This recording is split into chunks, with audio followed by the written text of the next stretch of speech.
Wait, what? Why did that say upcoming? Is that right? Refresh page. Select stream. Okay, it's live. Alright, we're live, guys. Pardon my dust. I'm still setting up. How big can I make these? A. This is a pretty good size. Hey, what's up, love? I'm pretty good, mate. That's enough letters, right?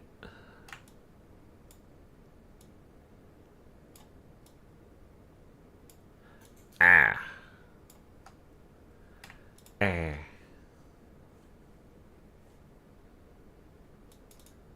S.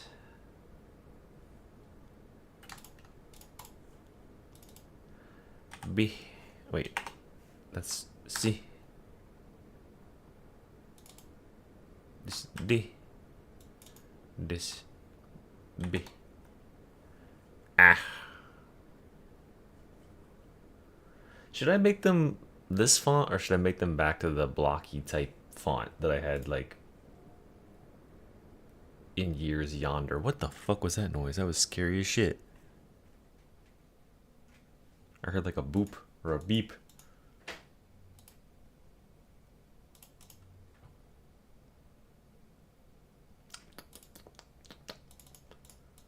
Dark Toyd.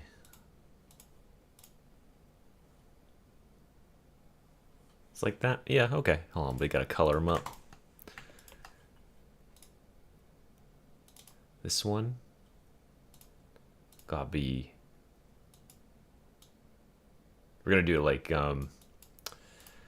if you ever watched or read one of those tier list guides on like D&D forums, they always use these colors.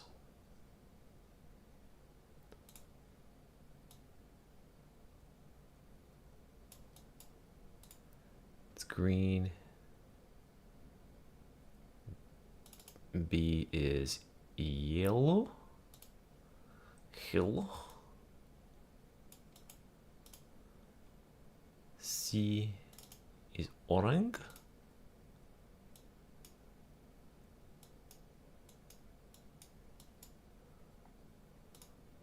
I mean, you could do Havoc 40 Arbites with literally any of my builds.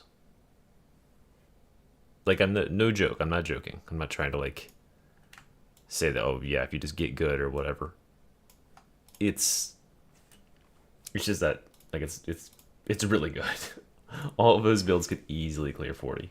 I know, because I've done it. All right, let's check out Games Lantern.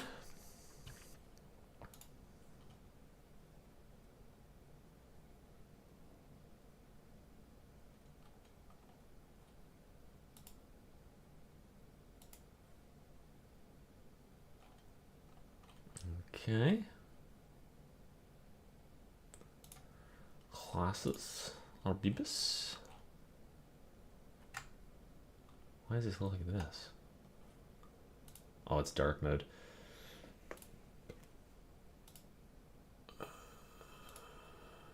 Light. Reload.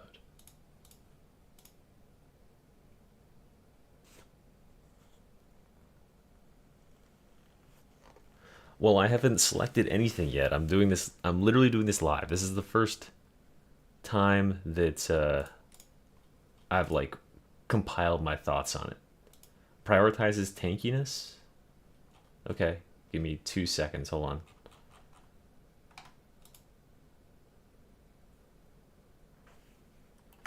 Can I grab both of these and bring them over here? There we go. All right, here's the build. I don't know why it's got this coloration.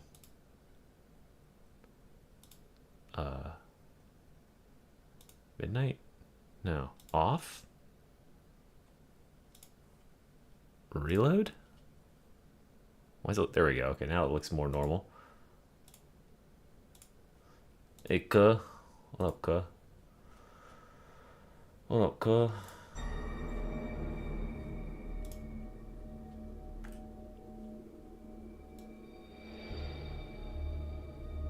Alright, here's what we do.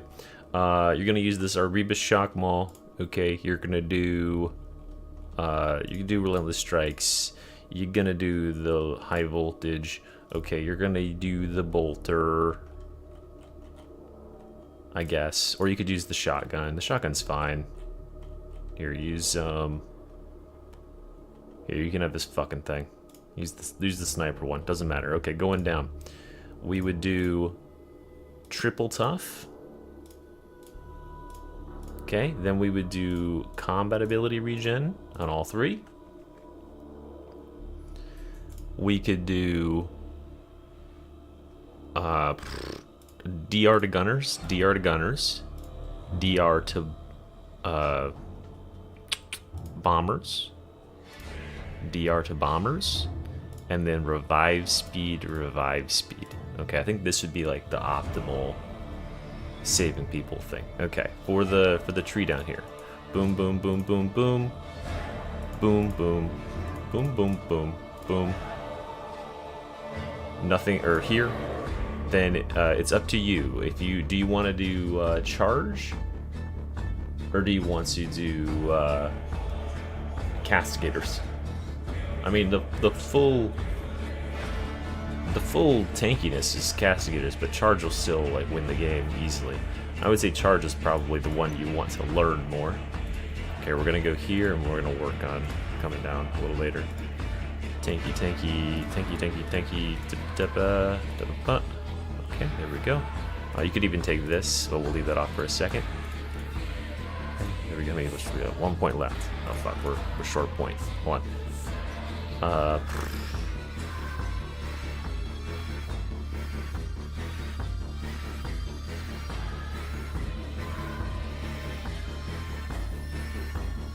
Item at will is really good. So we take that out. We go here. Okay, this would be the build. There you go. That's a tanky Arbites build. Easy. All this up here.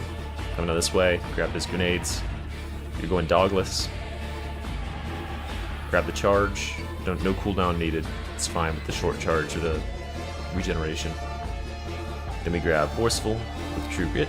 Targets acquired. Item at will. And come all the way over. There you go. Not a hard class to build, right? But what is a hard class to do is talk about all of the talents in the tree.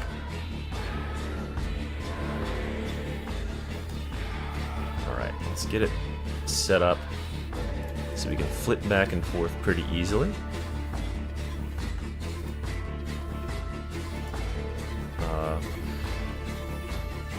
Copy. Can I paste them on this one? That's the wrong thing. What if I do this? Hell yeah, there we go. Weapon perks. You want... This one should be Flak, Yak. This one should be Carapace Unyielding. Because this is going to be, you're just beating the boss, beating the Crusher. This one is going to be for picking off Gunners and Ragers and stuff like that.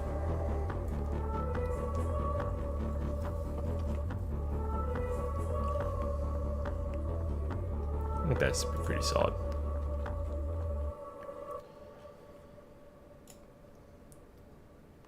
Alright. Well, guys, I'll wait for a couple more people to get in here, I guess, before I get started.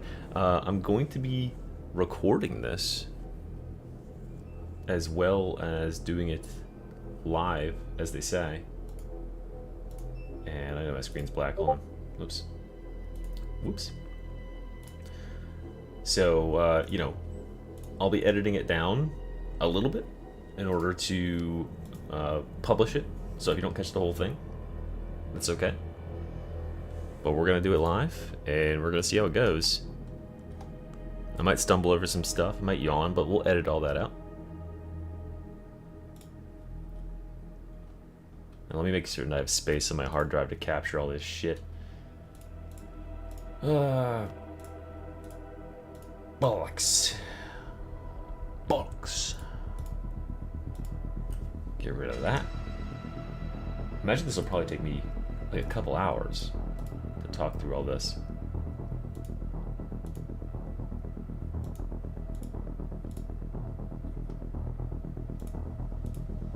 Should be good. One more time.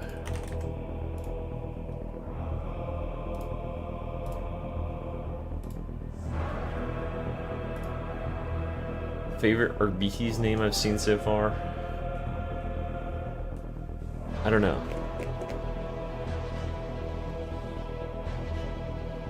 Tau R4, you mean Rule 34?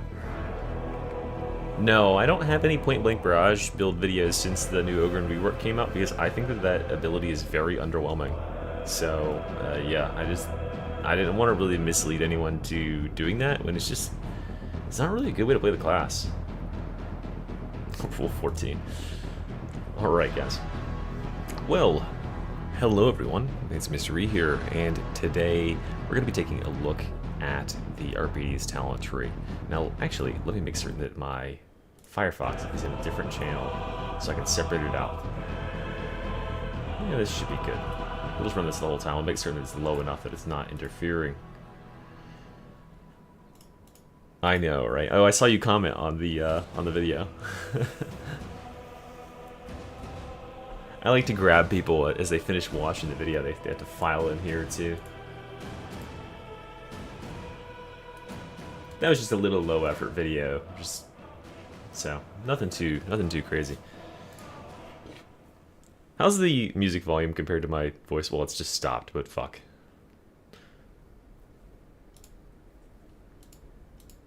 Anyway, alright, let's get underway with this thing. So I want to first explain what the tiers are going to be. We have D through S, obviously. D tier are the things that you should not be bringing. They just are detrimental to any build. So, like, you know, there's things that are bad that are going to be less powerful and just generally don't have all that much value in a build, but you might take them in order to like path through a certain node or something. But the D tier talents, which off the top of my head, I can't think of any that Arbites has, but those D tier talents are just really, really bad. A ton of other classes have them. They're just completely dead nodes. But the thing about the Arbites is that it's so interconnected and there's so many quality talents in here that if there's something that actually is kind of bad, you can just give it a like skirt around it and pick other stuff, which I think is one of the strongest things about the class. Every single node in this tree is generally a very high power level. I expect there's going to be a lot of S's, right? I expect there's going to be a lot of S's in here compared to other classes especially. Oh, I was actually far too zoomed in on this one. So we'll start here at the top, guys, and what I'm going to do is I'm going to flick back and forth between the Games Lantern page so we can take a look at what these talents are and read them out. I know that a good portion of people that are quote-unquote viewing this are probably listening to it and not actually looking at it. And oh, here's a fun tip for you, by the way. This is what I do all the time. If you have an iPhone and you play YouTube on it, you can actually turn the screen off if you minimize the screen, get it to that picture-in-picture mode, then turn it off and ask Siri to resume playing. Then you can just listen to it without the screen on, which is awesome. So I'll be reading all of these out to you so that you don't have to like look at it directly. We're starting with No Escape. No Escape gives 10% damage and 10% movement speed on elite or special skill lasting 4 seconds. So, oh, I forgot to finish my rankings of these things. Anyway, D tier, do not bring. Just bad. Just really, really bad. You know, I don't think there's a whole lot of D's, but we'll see if there's some D's. C are slightly worse than average. These things are maybe only really fundamentally useful in like a niche build where you're going for like all in on one type of thing. Like for instance, some of the like perfect block nodes, I think what might fall into C tier. If you really want to invest in every sort of defensive thing or every sort of dog thing, then you're going to be picking up by necessity some C tier nodes that I think could be better spent elsewhere. It's just a suggestion at this point that you should spend them elsewhere, but they are a little bit less powerful than average. B are the average power level nodes. These are like just the bread and butter of the build. They're a solid pickup, but like picking them up or not isn't gonna like make or break the build. A tier are the core nodes. These are nodes that are just very, very solid. They are going to boost the power level of your build at least a little bit. Picking them up is generally preferable over any B, C, D, or D, etc., etc. They are pretty damn good, especially on this class. I'm gonna have to skew everything down a little bit because some of these nodes are so freaking good. And then finally, S tier nodes. These are the cream of the crop. They are pretty much auto includes on every high performance build. A lot of the stuff in the tree is S tier. Honestly, there's a ton of S tier stuff to pick up, so I'm very excited to get into it and explain my justification a little further on. Okay, now let's get back to it. With No Escape.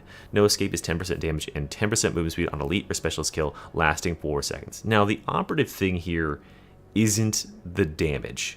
Damage is not really a massive consideration for this class since it has so many other ways of scaling its damage, but movement speed is so valuable in Darktide. And there is something very important that we need to note right up front about the way Arbites interacts with these on kill, on hit, on, I think it's about it, right? On stagger nodes.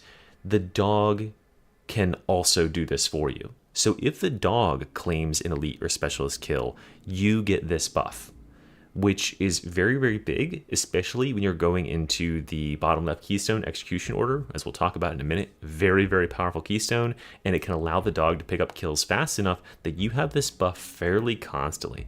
That 10% movement speed is kind of huge. However, I don't think that this is on the tier with some of the other competitors in this top row even. So I'm gonna give this one an A tier, just because, oops, I've already fucked up grabbing stuff. I'm gonna give this one an A tier because I think that while it is very strong, it's only strong on certain types of builds. If you were going a non-melee focused build, this would be the node you'd want to pick up. If you do not plan on prioritizing your melee at all, and you're gonna shoot your way through the map, pick this node. That's what I would say. In the middle here, we have our Withering Fire. 15% range damage for 5 seconds after reloading. Here's my opinion on buffs in this game. I've said it before, I'll say it again. I think buffs that are under 8 seconds, 7 to 8 seconds, need to be really, really good in order to give you the appropriate amount of value. This is a small window, and therefore, it's not going to grant you a whole lot of value outside of a certain subset of weapons. So there are certain weapons that really, really like this buff. Obviously, it's all the shotguns that like it, right? You can reload a single shell and get this buff for 5 seconds. So that's really nice. You can reload the revolver, a single bullet, and get this. There's a lot of weapons on the Arbites class that synergize with this very well. But I think overall, the benefit out of this isn't like crazy. You could take it if you're going for like a meme focused, like specifically double barreled shotgun, street sweeper shotgun sort of build. But outside of that, I think you should probably save the point. I want to give this one a B tier. It's just kind of average, right? This is the same thing that's on the Ogren, right? It's just kind of an average. It's still 15% range damage, and there's a lot of weapons that get that value on this class. It's a very reload heavy class, but I just don't think it's like anything to go crazy about. Not compared to Hammer of Judgment. 10% melee attack speed for 3 seconds on hitting 3 or more enemies with a melee attack. Due to the way that so many of his weapons, especially his top tier weapons, can sweep through tons and tons of enemies, I'm going to give this one the S. I think that this is definitely an S tier ability. I'm going to make these a little bit larger. What do you think? Yeah, that's probably right. Let's make these a little bit larger. And This node is one of a couple nodes in this tree that stack up and all together offer some crazy attack speed. This class can have between 20 and 35% additional attack speed depending on which nodes that you take, and that crazy scales some of his melee weapons, because some of his melee weapons, as we addressed in yesterday's video, are like the best in the game. Especially that Mark III Arbites shock maul. That thing is absolutely nuts, and wouldn't you know it, it has a really, really good swing pattern for hitting multiple enemies in single swings. So it's very easy to trigger this ability, and it's a 3-second duration. Swing speed is more important the more surrounded you are by enemies. So there you go, right? It's pretty easy. As you'll see over and over again, attack speed is king on this build. All right, Razor Jaw Augment. Enemies knocked away by your Cybermaster's pounce have 8 stacks of bleed applied to them. So this one was bugged until yesterday, but here's my problem with this, right? First of all, let's talk about bleeds. Bleeds are a very fickle damage over time effect. Bleeds fall off incredibly fast. They start falling off, I believe it's 2 seconds after they were applied, and they fall off 1 stack per second. So at max, you're going to get like 10 seconds, 9 seconds of bleed effect, and very quickly, this will fall from doing some decent damage on the first couple ticks to doing almost nothing, because the first like 1, 2, and 3, 4 stacks of bleed does like single-digit damage. So you really need to stack this to 8 or higher, and the problem is that when you have I can even like illustrate here. When you have enemies who are like grouped up, so like you've got some enemies that are like this, that are all grouped, and the dog jumps in here, he'll get one target and these two will get bled, but then they'll get knocked away. So they'll be out here now. They'll get knocked out here. So then the next time the dog pounces, he will knock less targets away, because after that first pounce he's scattering them. So it's very hard for the dog to get compounding value out of this. If it would be better if the targets didn't go as far, and if he's repeatedly pounced in the same pack, he could stack those bleeds up, but because he scatters them, it's hard to get the bleeds to stack up to really amount to any consistent damage. It does apply. Okay, it applies bleeds to shielded captains, as Ethox is saying in the chat. That is nice. So you could cheese that a little bit, but overall, I think that this is a node that honestly is a little bit below the average power level for this class. I'm gonna give it the C. I think if you're building for a dog damage build, you can just go other places. Like, this is not going to contribute very much damage at all to your dog's DPS. He is a very strong single target DPSer, and I don't think you really need him to clear hordes. That's just my opinion on it anyway. Let's look at target neutralized here. Replenish 10% of toughness instantly and 10% of toughness over 4 seconds on elite or specialist kill. So this is similar to a veteran Keystone or a veteran node that I've seen before. I forget what it's called, target neutralized or something. Oh wait, no, this is called target neutralized. What's it called on veteran, guys? Does anyone remember? This is pretty decent, but again, it's one of those things where, yes, you will get this toughness, but there's faster ways to regenerate toughness on the class. The only reason I would ever take this is if you were going for a ranged build, and you aren't going to have access to the other ways of regenerating that toughness. What I mean by that is like, we're about to talk about 2 other talents in the same row here that give you a ton, a literal metric fuck ton of toughness, and this one barely gives you any toughness in comparison. You have to kill an elite or specialist for it to happen, and you only get 20% toughness out of it. So I think this one is lower than average. I think this is a C tier blessing. I just don't see it being all that crazy when compared to up close. And we also have to kind of talk about the orientation or the arrangement, the way that I have to evaluate these things, right? When you have a talent like target neutralized that you can 100% bypass for free in order to take something else, now the comparison between these two becomes very important, right? Because if I need to get from no escape to man and cybermastiff, I have a choice, target neutralized or up close. And up close is insane. This is another S tier talent. Up close gives you 5% toughness on close kill. So close kills, I believe they changed that range back in, I don't know, like last year sometime. It's like 12.5 meters and under, right?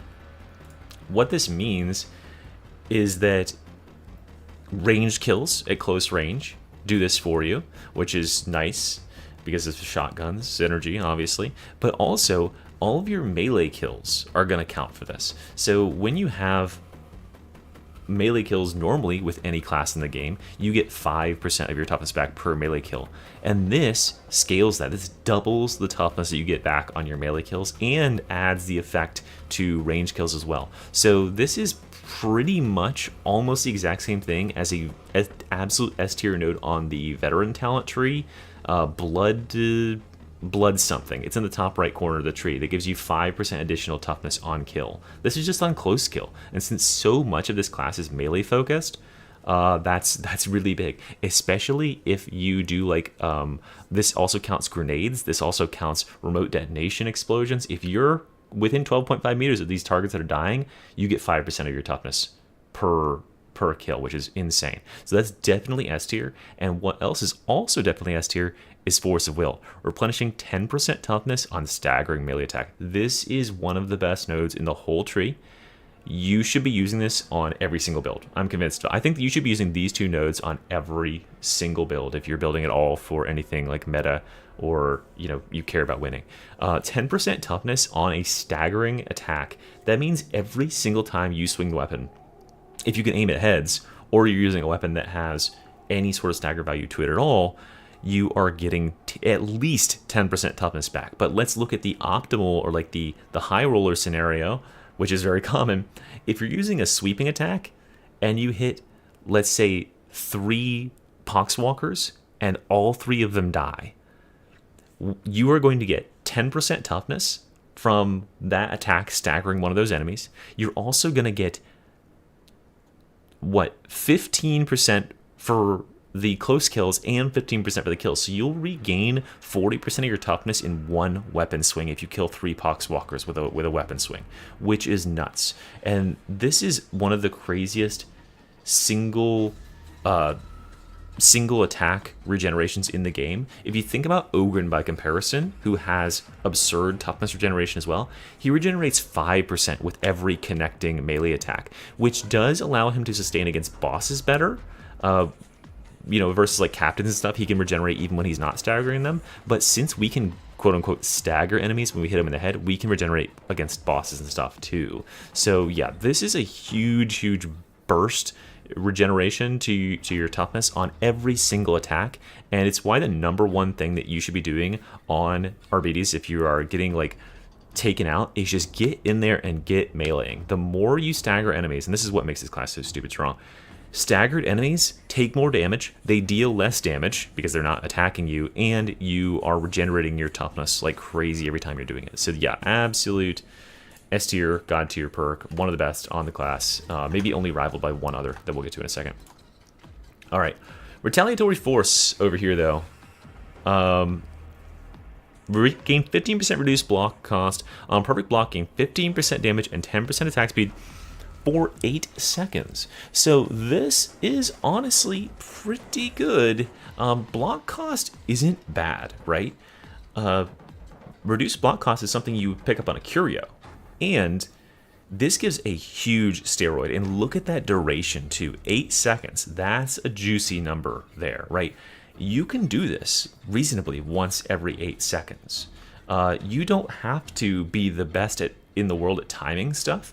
And remember that there are certain weapons, in fact, certain pretty dang good weapons within the Arbites arsenal that can block ranged attacks. So when you've got gunners shooting at you, if a gunner is shooting you and you just put up your shield at any given point and it hits you, well, that counts as a perfect block because you put it up when the attack was about to hit you, right? So now you've given yourself a pretty fucking huge steroid for 8 seconds. 15% damage is kind of, if this was like a balanced node, I would say that on perfect block gain 15% damage, but they added 10% attack speed to it, which I think raises it a whole tier. I think I'm going to put this thing at A tier, only because it does require you to play somewhat defensively, right? You have to be blocking instead of just being on offensive all the time in order to get this effect, which can require you to kind of rewire your brain. On a class as offensive, as purely offensive as the Arbites is, where your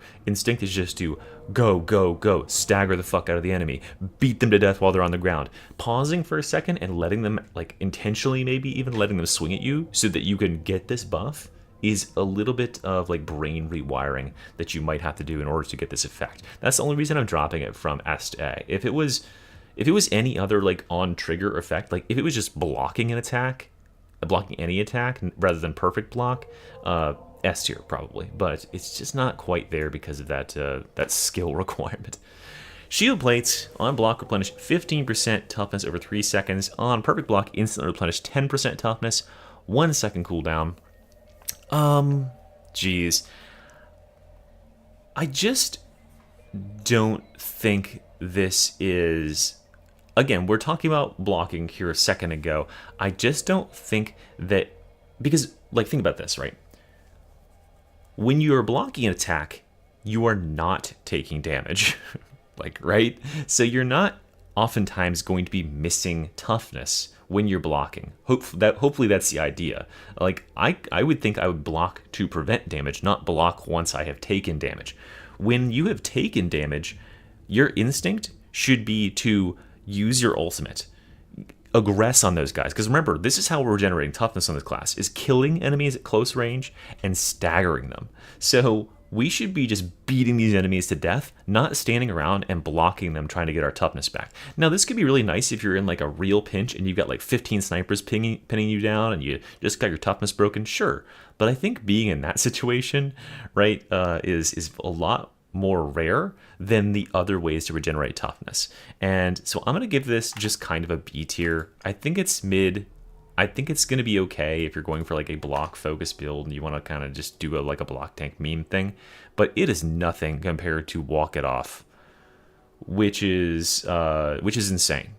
1 stamina replenishes 15% toughness, 5% toughness per second for 3 seconds, which is crazy considering how many other regenerative effects there are in this tree. This is one of the easiest regeneration effects in the whole game. You can trigger it. Like, think about this, right?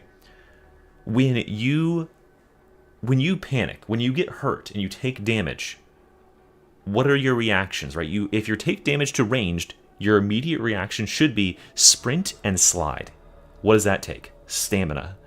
If you're taking melee damage, what is your immediate reaction? It should be push shove.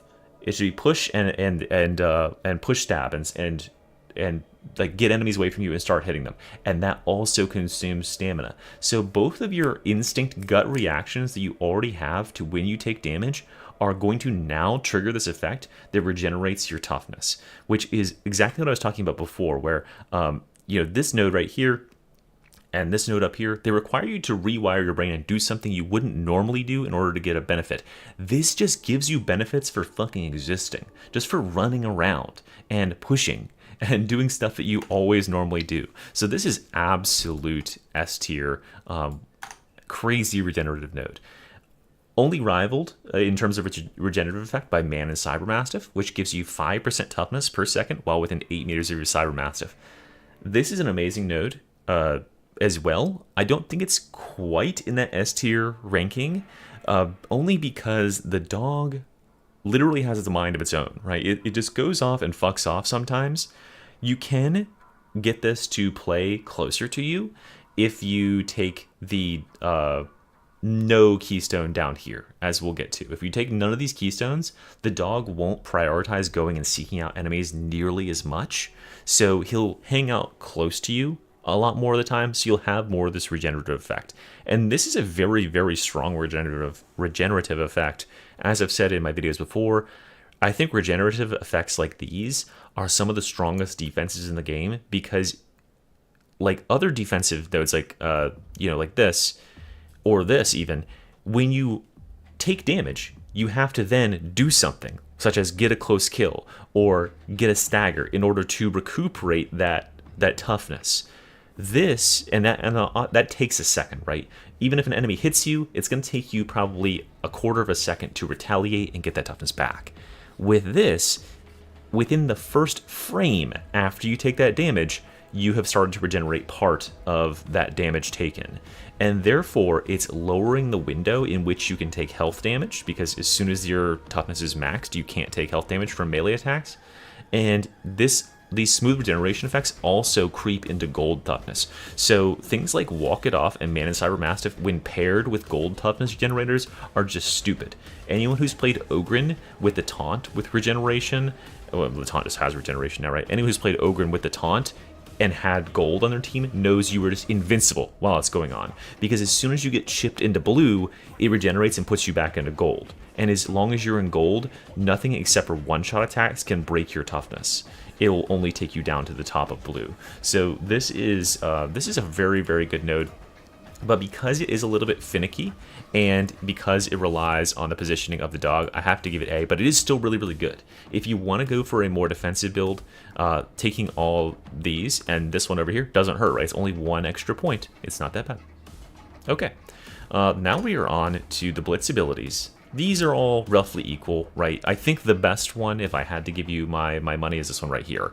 The toughness damage reduction. There's not a whole lot of toughness DR in this tree, so this is just going to be really good. Not to mention the fact that, you know, it's a nice crossover. It gives you the option to pick all 3 of these. So toughness DR would probably be my choice there. But we got to talk about remote detonation. This Blitz ability, I mean, honestly, jeez. I kind of want to like differentiate between these in some sort of way, but these are all so crazy strong. This class has the 3, like, if we're considering all of them as a whole, these are the best 3 Blitz abilities in the game on a single class. They are so powerful.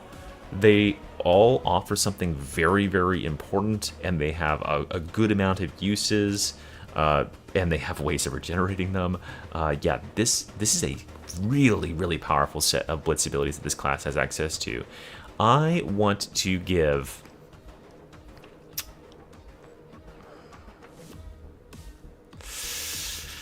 Okay, I'm going to give the Dog Detonation the A tier, optional S tier. This node... or this Blitz ability, it is A tier generally, without any tech or augmentation. And if they nerf bleed explosions, this is specifically what I'm talking about. But if you bring the bolter, if you bring the bolt gun, and you have puncture as your blessing, and suddenly your dog turns from dog explosion into bleed explosion, it jumps to S, because that is a multiplicative effect that just destroys hordes. And the fact that you can tech this in on any build that uses the dog just by bringing an S tier weapon is crazy. You can just be like, okay, I'll bring the bolter, one of the best weapons for the class. Don't threaten me with a good time. And then you suddenly get access to bleed explosions. Fuck yeah. So really, really good. Solid ability. The stagger is really nice. The only reason that we're bringing it down to A versus the other ones, which will both get S, as I'll show you here in a second, is because the dog's positioning is so goddamn finicky, right? He'll be in the wrong position at the wrong time, and he's normally so fucking responsive, but to me it feels like, okay, I need you to be right here, right now, little Fido, and that's when he's like, oh, I'm busy. Sorry, dude, I'm busy. What do you need?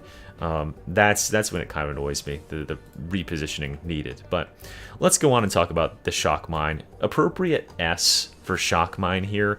This thing is sincerely busted. I don't know if any of you have played with the Tactician build that I put up a couple days ago, or just generally anytime you can bring the Shock Mine plus the Douglas node and regenerate 1 Shock Mine every minute, it puts the game in Havoc on easy mode. You just turn into like the problem solver for your team. It just completely invalidates the difficulty of the mode, because this ability, this mine, is an anti-snowball tool, right? If you are in a situation, this happens a lot more in Havoc than any other difficulty, but it can work for any difficulty, right? If you're in a situation where you're down a man and you need to clutch a revive, or you need to get an objective, or you just need to survive what is like 3 bosses just spawned and you've got a horde and it's pouring down on you, this can cut off a huge amount of reinforcements. This can buy you a ton of fucking time, and it also groups up enemies so they can be absolutely destroyed by, like, I don't know, Ogren's grenade launcher or another RBD's using bleed explosions. This mine just puts the game on pause in the same way that like a Psyker would. But remember, the Psyker with Smite has to stand there and channel his lightning fingers at a target for like a year in order to, you know, hold them there. And this just does it. Meanwhile, what are you free to do? Literally anything you want. You can go around and club enemies to death. You can pull out the bolter and blast the boss down. You can go rescue someone. The fact that you can smite like an area and do stuff is crazy. This thing is super, super broken. I don't know how they would nerf it, honestly. It just, like, if you have someone who knows the appropriate way to use this is like the thinking man's Blitz, right? If you have someone on your team who knows the appropriate time and place to use this in Havoc, you just win games. Okay, that's enough ranting about that one. All right, let's go on and talk about the last S. Hey, look, S. The impact grenade. The Arbites grenade. Awesome Blitz. Okay, first of all, this thing has 4 charges, but what I recommend is when you're using the dog, you should be using dog explosion, right? It's free grenades. It takes the burden off the team. When you're not using dog, when you're going Douglas, you should be using one of these, and therefore, when we assess the Arbites grenade, I want to assess it in that lens, that we are now having a cap of 5 of these fucking grenades, and we regenerate 1 every minute. And that is, like, that's something that I don't think players have that perspective on, which is that when you have one of these 2 abilities over here, you can not only regenerate them, but you can find them in the level and pick them up.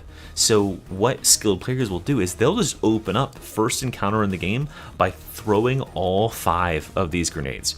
And just like decimating whatever comes at you. You can chain throw these things at bosses, like, you know how normally, like, oh, you need to really time the chorus to push the boss off the ledge on the bridge or whatever.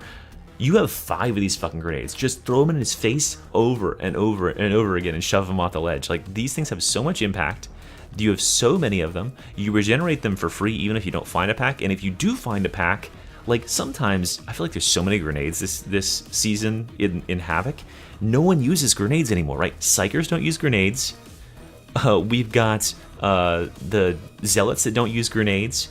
If you've got another Arbites on your team who's using shock or the dog explosion, he doesn't use grenades, right? So no one's using grenades, which means those packs are yours and you get to use this. So before, when I said this is the thinking man's Blitz, this is the fucking Unga Bunga caveman's Blitz. You just hurl this thing at the biggest group of enemies you can see, and your damage numbers on the fucking charts are going to be through the roof, because this thing does stupid damage, has stupid AoE, and if you bring the if you bring the bolt pistol with it, you get 25% extra radius. Like, you know, you can just do a melee focus build and barely ever even really care about your ranged focus on this build, and then you can just run bolt pistol with an additional 25% explosive radius for your grenades. It's like a Grenadier veteran, but better than veteran. Okay. All right. Coming down here, we've got Arbitrator Armor. Well, that's an S tier because you have to fucking pick it. Unless you really wanted to put all your points up here and then just stop picking stuff. But I guess S? I don't know. Good. 25 toughness. This class has so much fucking toughness, right? It's got like 200 base toughness once you've like spec'd through everything. It's crazy. This is Voltaic Mandibles, by the way. Voltaic Mandibles causes your Cyber Mastiff to electrocute enemies it attacks for 5 seconds. Now, call me crazy here. I think this is an S tier perk, honestly. I fucking love this thing.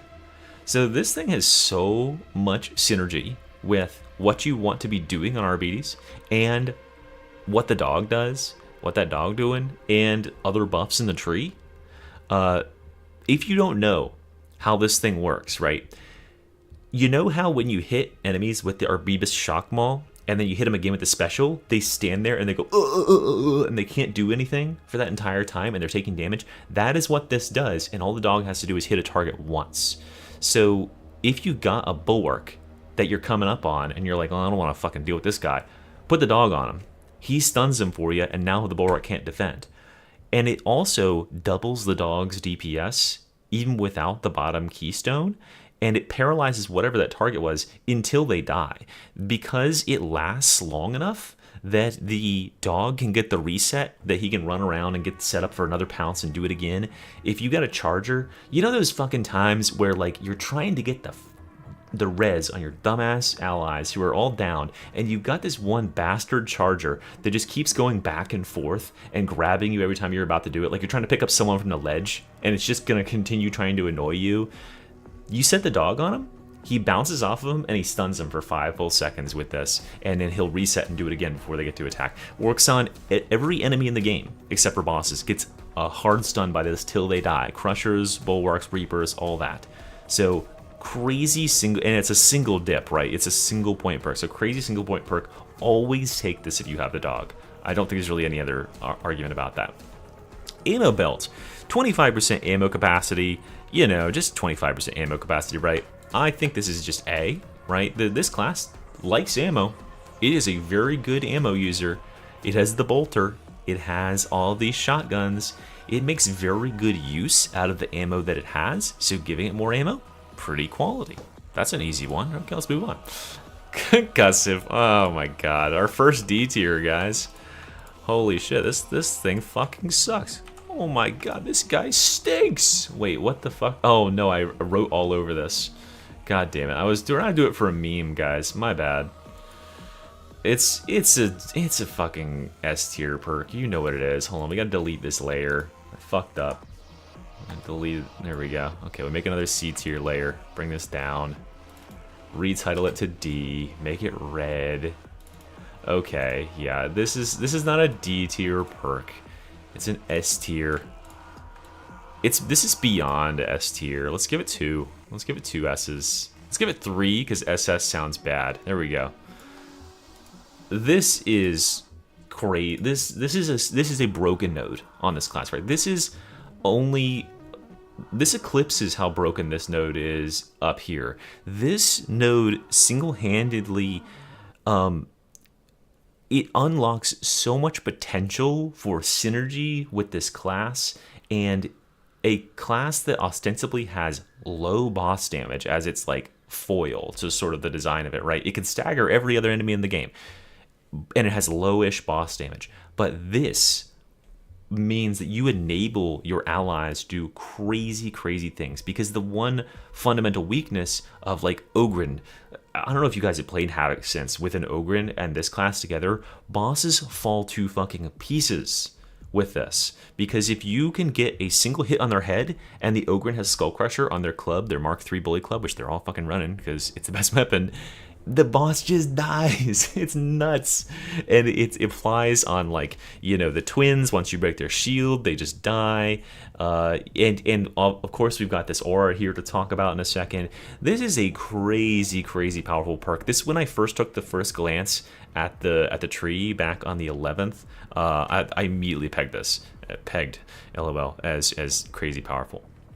All right, guys, hold on. We're gonna pause right here, and I gotta take my dog out. Hey.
Alright, guys, we did ADHD corner. I'm your ADHD. I'm live. I'm here.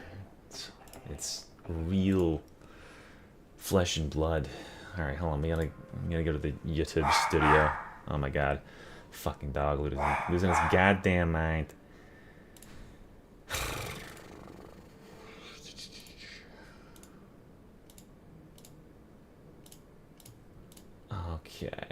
Okay.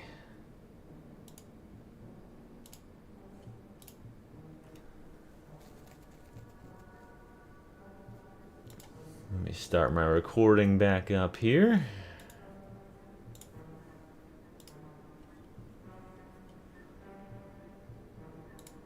Alright, we are back. Let's proceed. There's probably going to be a little bit more barking in the background. My apologies for that. That is Bernie, the channel mascot, if you don't know. But we are down here in this middle row. Now, we just got through some of the... I mean, look at... First of all, take a moment. Look at this fucking tree. Right? Like, this is why this class is nuts. You could know nothing about this game, and if you just pick everything up here, look how many quality nodes you get, and all of these together do make a build. Like, you can make a very, very powerful build out of this stuff. So it's no joke how crazy this is.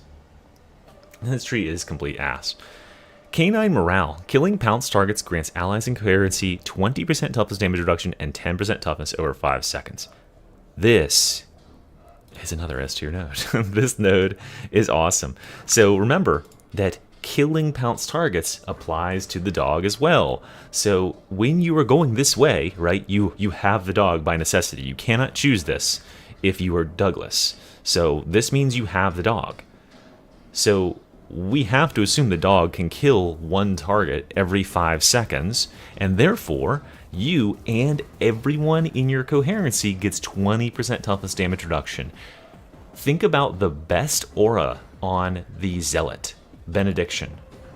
It's 15% toughness damage reduction in coherency. This gives 20, and it gives you 2% toughness per second, which is like a piddly fuck amount. But hey, it's a regenerative effect, right? It's something, and it's just icing on the cake. It's 10% extra toughness over 5 seconds. It's icing on the cake. It could just be the first part, and this would probably still be an S tier perk. This is a huge damage resistance buff for you and the whole team, and it's super easy to get.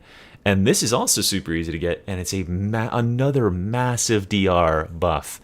I mean, I feel like half this tree is going to be this. This is also another auto include. If you are taking the dog, take this node. I like that I can kind of do this in like 2 ways, right? If you are taking the dog, you cannot take these nodes if you don't have the dog, right? So we don't even have to consider that opportunity. This node, whether or not you're taking the dog, is S tier. The only problem being you would have to come this way through the ammo to get it. But it's still really, really good. I mean, ammo is good in this class, but 25% damage resistance for 5 seconds after elite or specialist kill, this scales with the harder difficulty that you're on, obviously, right? Because there's more elites, there's more specialists, and we're pretty damn good at removing them, especially when you got the dog to do it for you. So if the dog gets one of those kills every 5 seconds, you get 25% damage resistance. Damage resistance is so fucking good in this game because it is not just toughness, it's your health as well. So this is something I tried to explain when I talked about how Ogren is like kind of power crept and like OP a while back, is because he has so much damage resistance compared to toughness damage resistance. Even when your toughness is like partially broken, say you have 50% toughness, right? And the attack that's incoming would do 100 damage. Well, if you have 50% toughness, you would take 25% less on that remaining toughness, and the damage that bleeds over into your health would be reduced by 25%. So you get a double dip on the reduction in damage that you take when you have flat damage resistance like this. So it's really, really solid. And this is just a great node, and it's not in a terribly inconvenient spot. Pretty good. Suppression Force. Staggering an enemy makes them deal minus 20% damage. Last 5 seconds. I guess C. I could see a situation in which this is useful. but I don't think you should ever take it. If you're going like full support and you really want to role play that, like, guys, I'm the support, I'm gonna debuff the boss for you so that he can't hurt you at all, then you could choose Suppression Force. It's usable, right? It does something, but here's the thing. When you stagger an enemy, what are the odds that that enemy is going to live to see its next attack? If you're playing your Arbites appropriately, it's 0, right? The only enemy type that this could be applicable to is bosses. Bosses are the only enemies that can survive the stagger potential and then actually deal damage out the back of that. So I will say that it is usable, but I don't think it's at all a wise expenditure of your point, considering what else we can see in the tree. Generally, effects that nerf enemies' damage to you are pretty bad. Damage resistance effects are good because they are general. They apply to all sources of damage and stuff like that. But nerfing specific enemies' damage to you almost really never has a payoff. So that is why I would prefer that we slot into some stuff that either gives us damage resistance or preferably just kills these enemies outright. Over here we got suppression protocols. Hitting 3 or more enemies with an attack grants you 20% toughness DR for 5 seconds. Man, do I want to give us another S tier? I kind of feel like a little bit less crazy about this one.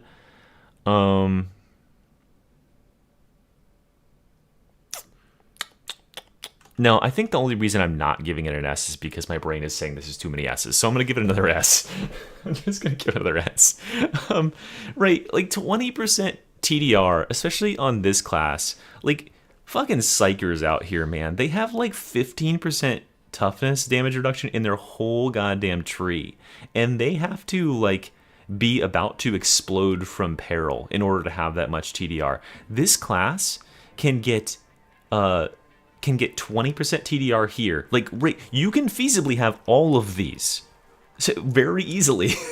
If you're running a dog build with like, you know, melee focus, you can have the dog attack someone and kill them so that you get 20% toughness damage reduction. You can have, and then you'll also get 25% generic damage reduction if that target was an elite or a specialist. Meanwhile, you can be cleaving the horde and you happen to hit 3 enemies and you are granted 5 seconds of 20% more toughness damage reduction. So between these 3 nodes, you have a cumulative 65% toughness damage reduction and 25% generic damage reduction, or like something like that. It's stupid. Like this and this, remember, this is compounding. Any damage reduction you get compounds with regenerative effects, because every time we regenerate 10% toughness or 1% toughness or whatever, it gets infinitely harder for the enemies to remove it in the effective time. And this isn't even considering if we have damage resistance on our curios and stuff like that. This is why I take Gunner DR on this class, is because those are some of the only enemies that have a high enough DPS to actually like DPS check us and break this toughness, until you get to Havoc where they just don't give a fuck. But even then, it's still pretty good. So yeah, this amount of TDR stacking, especially in this row, because they are so accessible, is crazy. Okay, we gotta talk about auras here. Part of the squad, an additional 7.5% toughness damage reduction for everyone in coherency, and your Cybermastiff unit counts towards unit coherency. B tier, right? I'm not gonna, it's not that interesting. This is a solid enough 7.5% TDR for everybody. You can't be mad about that, right? It's fine. Like, it doesn't hurt, right? And you get the dog to count as incoherency. Now remember, like, when it's just you and the dog, it's not going to be anywhere near as good as Loner's regeneration when you're alone as Loner, because Zealot also has some additional nodes in the tree that can buff the base regeneration speed of his coherency, which I wouldn't recommend taking outside of like Rat King build or something. But this regenerative effect is like 2 toughness per second, like literally 2. So it's not that good. In coherency, when you have multiple dogs and you have 6 coherency, this honestly does make you like regenerate kind of fast, but I don't think it's like anything special. I'm not like, oh, dude, bring the dog aura. Yeah, hell yeah, man. Even less so am I ever like, bring this aura. This is a D tier aura. I don't understand how this one fucking passed muster to get it into the game. Because, like, anything else is more usable. And here's the thing. There is no pathing that you take here that is going to give you... There's only one way that you could build that would force you to take this aura. The only way you could be forced into taking this aura, by the way, which is 7.5% additional reload speed, is if you are running a dogless build and you come down the middle. If you're going like a ranged dogless build, which you are a wild man for doing, right? You come down the middle, you only get ammo belt, and then you go imposing force, and then you go here instead of going to part of the squad. This is like the only way that you would take Ruthless Efficiency. This one seems so undertuned to me. Does anyone else feel that way? Like, I feel like this should be at least 10%, if not more. I just don't feel 7.5%. Like, that's less than a perk on your gun. The perk on the gun is 10%, which is bad. And this isn't a unique buff either. Yeah, I feel like it should be higher than 7.5. 15, it would be good. Like, it would actually be good at 15. I would actually legitimately, maybe I would take it over this. If this was, I would rank it A tier if it was 15. Over here, Breaking Descent though is S. I mean, this is another cracked node. Scales you damage. Scales everyone on your team damage. Ogryns will beg you to bring this in their game. It's like, please, sir, bring this stagger aura, sir. Me needs it. Grok needs it for his damage outputs. This is a broken aura. Maybe one of the best in the game currently. You know, it's up there with our 10% CDR. It's up there with our ammo regen aura, which is probably going to be nerfed 15 more times. This is a awesome node because we are the stagger enabler, right? And there's other classes that can stagger the fuck out of enemies too. This does not say, by the way, this does not say you and allies in coherency deal an additional 10% melee damage versus staggered. This says you and allies deal an additional 10% damage versus staggered. Rumbler, guys? Rumbler, anyone? 10% additional damage on Rumbler shots? Thank you, Mike Hunt. Talking about Mike Hunt in the middle of my tier list is not something that was on my bingo card for today, but this will make it into the cut of the video. So, guys, Mike Hunt, S tier chatter, S tier thing to say during a tier list video. Diabolical. Fucking diabolical name. Alright, so yeah, Breaking Descent, S tier. You should be going out of your way to get this. We'll work on some more Ogren voice acting in here somewhere. Okay, another 25 toughness down here. Oh, we're going on to our second part. Oh my god, guys. How many? I've been here an hour, and I made it through this much. You gotta hear. This is like, you know, it's like you've beat the first phase of the boss, and you're like, whew, oh my god, this guy was tough. And then you're like, wait, why is his health bar not refilling? Or not disappearing? Oh fuck. You versus the guy she tells you not to worry about, right? So, holy fuck, let's settle in, guys. We gotta put our big boy pants on here. We're gonna fucking rock this second half, or I'm gonna be here for... I probably am gonna be here for 3 hours, but hey. Let's get it going. Okay. Jesus. This, by the way, first of all, I fucking love this talent tree. I love this class, okay? I'll complain about things being overtuned or whatever in the game, but this is what I fucking live for. There are so many ways to build this class. It is so good. It feels good to play different ways. The limitations and the options that we have on weapons in both like the same vein, right? Having no dueling sword and having these like clubs and like interesting weapons to play with, that is the stuff. And it gives me great hope for what comes in the future for Darktide, because Fat Shark seems to have like figured their shit out in terms of these trees. Ogren was S tier, and this is like S plus tier. Oh yeah, and then Tamba making a good observation here. You don't have to take any of these. So let's talk about the dog keystones, guys. These, by the way, are called dogments. They are not dog keystones, they're called dogments. It's official. Putting it down right now. Unleash Brutality. Your Cybermastiff prioritizes elite and specialist enemies and deals plus 25% damage to them. I am going to rank this. I need to make all these bigger. Can I make them bigger without... paragraph? Nope. Font? Alright, here we go. 50. Enter. Hell yeah. Alright, maybe even a little bigger than that. 60? Okay, there we go. That's juicy. Alright, those are big enough. Those are big enough for me. A size queen. Okay. This node, I want to rank this as an A tier node. The reasoning being... I don't know. Am I just not trying to put... Am I just fundamentally not trying to put S tier nodes on here because I feel like I've done too many S tier nodes? I think that's what it is. If I'm being honest with myself, guys, fuck. This is an S tier node, okay? And so is this, and so is this. Okay, this is okay, this is the reality of it. I'm holding myself back from it. All of these are fucking incredible in their own veins, and they are very useful. What I'll say, here's what I'll do. What I'll say is that you can have A tier for none of them.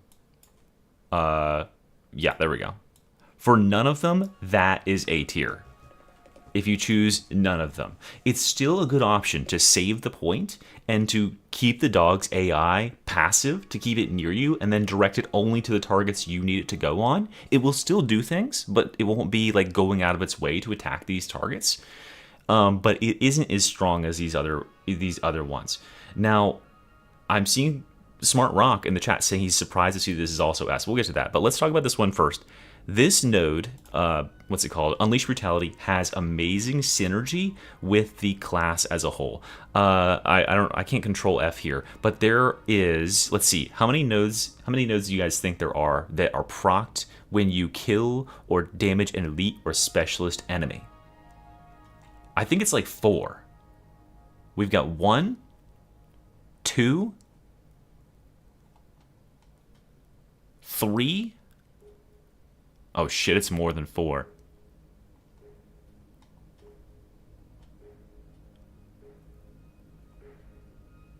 Where there's one down here, and there's somewhere. Oh yeah, 4.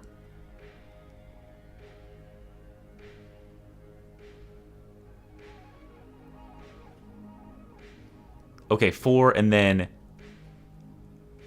we've got. Where is it?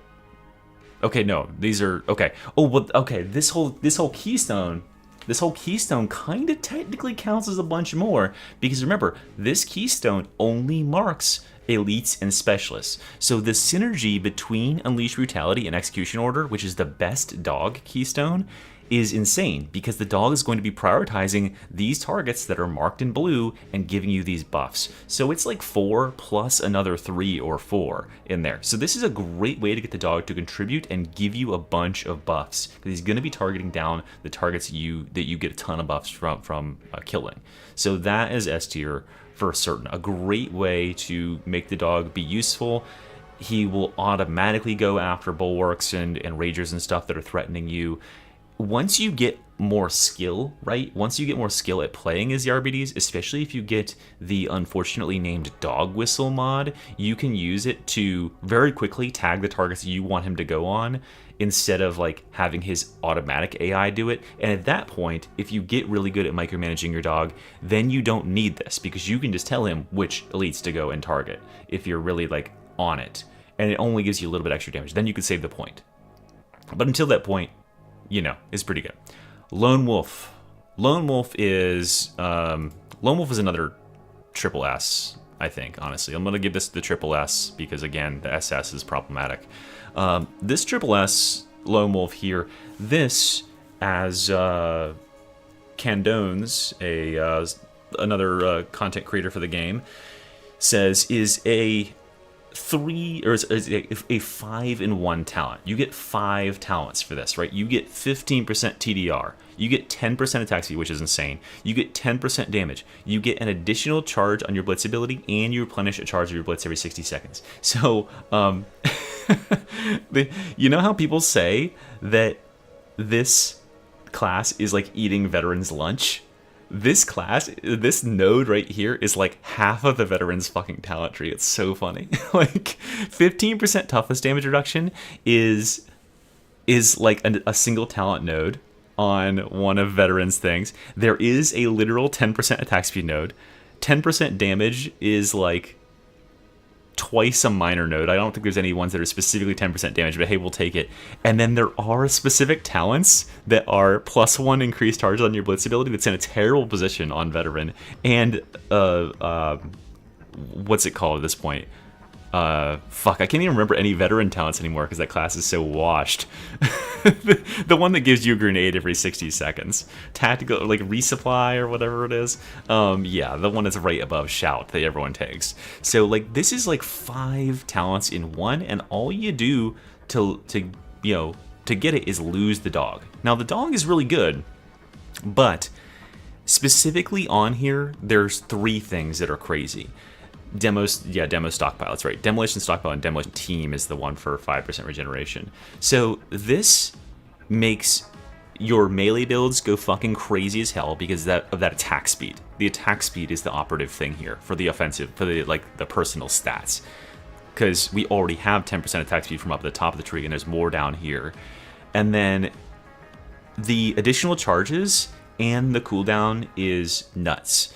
Again, like I said earlier, this plus Shock Mine just wins Havoc games if you've got a brain, and if you don't got a brain, then this plus Arbites grenades wins Havoc grenades, or wins Havoc grenades, wins Havoc games, because you can just pelt the enemies with these repeatedly, and you don't even have to ever worry about running out in a pinch. Like, the longer the combat encounters last, the longer you spend fighting, the more grenades you regenerate, right? So, yeah, really, really, really, really strong talent in the tree, and somehow they made it worth giving up the dog. For if you're going a specifically melee focused build and you want to be the center of the damage, then this is about as good as you could hope for. Go Get 'em is also S tier. The Keystone here, the value of this is that on Havoc difficulty, the most annoying and dangerous enemies are gunners. And the really problematic thing, the thing that will kill you, in my experience, more often than anything else on Havoc, is when you enter into a room or you're adjacent to a room and you have to push through it or something, and the gunners have been alerted ahead of time. When you have a good tempo in a game, this is why tempo is really important in Darktide, right? You bust into the room, and the enemies are all standing around in their kind of like loitering positions, right? They're doing the patrols and stuff, and you just run up on them, and you suppress them, and you stagger them, and you completely rout their position, and you kill them. But there are instances where you like come up on an enemy, sort of a room that's occupied by enemies, and they're alerted, and then they get into their positions, and then bosses come in and force you back, and then when you have to re-engage and get into this room, these enemies will tear you apart. And the dog with this buff deals with so much of that problem for you. Because of that 50% additional damage, he goes and almost instantly kills pretty much every small gunner. He'll just pounce on them, and that's an instant kill, because a pounce does like 260 damage, and so this buffs it to like 390, and I think those guys have 400 HP, or maybe they have 350. So it like instantly kills small scab gunners, and then larger scab gunners die in very quick order too. So those dangerous enemies are removed. The only downside of this is it makes the dog play very, very far away from you, so if you do need to call him in to do anything, it's a little bit longer of a wait, but I think it's very, very good, and it can make you not have to worry about bullets sliding around everywhere, because the dog is passively cleaning up so many more of these threats. And the only other downside is that he's going to spend less time targeting elites and specialists unless there's a lot of gunners around. He'll be spending more time targeting the scab shooters. But is definitely still S tier because of the just sheer amount of enemies that the dog will kill with this one. You're going to kill a lot less enemies than Unleash Brutality, but they're more value. This one's going to kill way more enemies, but they're lower value, until you have one of those cascading effects. Abilities. Oh boy, abilities. Okay. We should vote now. Do I talk about Nuncio Aquila in the sense... Yeah, you can ping something near you. Just ping something near you to call the dog in. Should we talk about the Nuncio Aquila in terms of its current bugged state? Or should we talk about it in the ostensibly what it's supposed to give? Because if you didn't know, the Nuncio Aquila is supposed to give an additional, with this node right here, 30% toughness damage reduction. But this actually is in the code as a 0.3x multiplier on your toughness damage. So what it actually does is it reduces the damage you take to your toughness by 70%. So this is the way it works right now as of July 1st, 2025, and it hasn't been patched yet, but yeah, it makes you crazy tanky because it just completely nullifies the amount of toughness damage reduction or toughness damage that you take, and it's regenerating toughness at the same time. So, and it obviously applies it to everyone in the area. So this is, I think, on its base, right? What I'm going to say about the base effect here is B tier.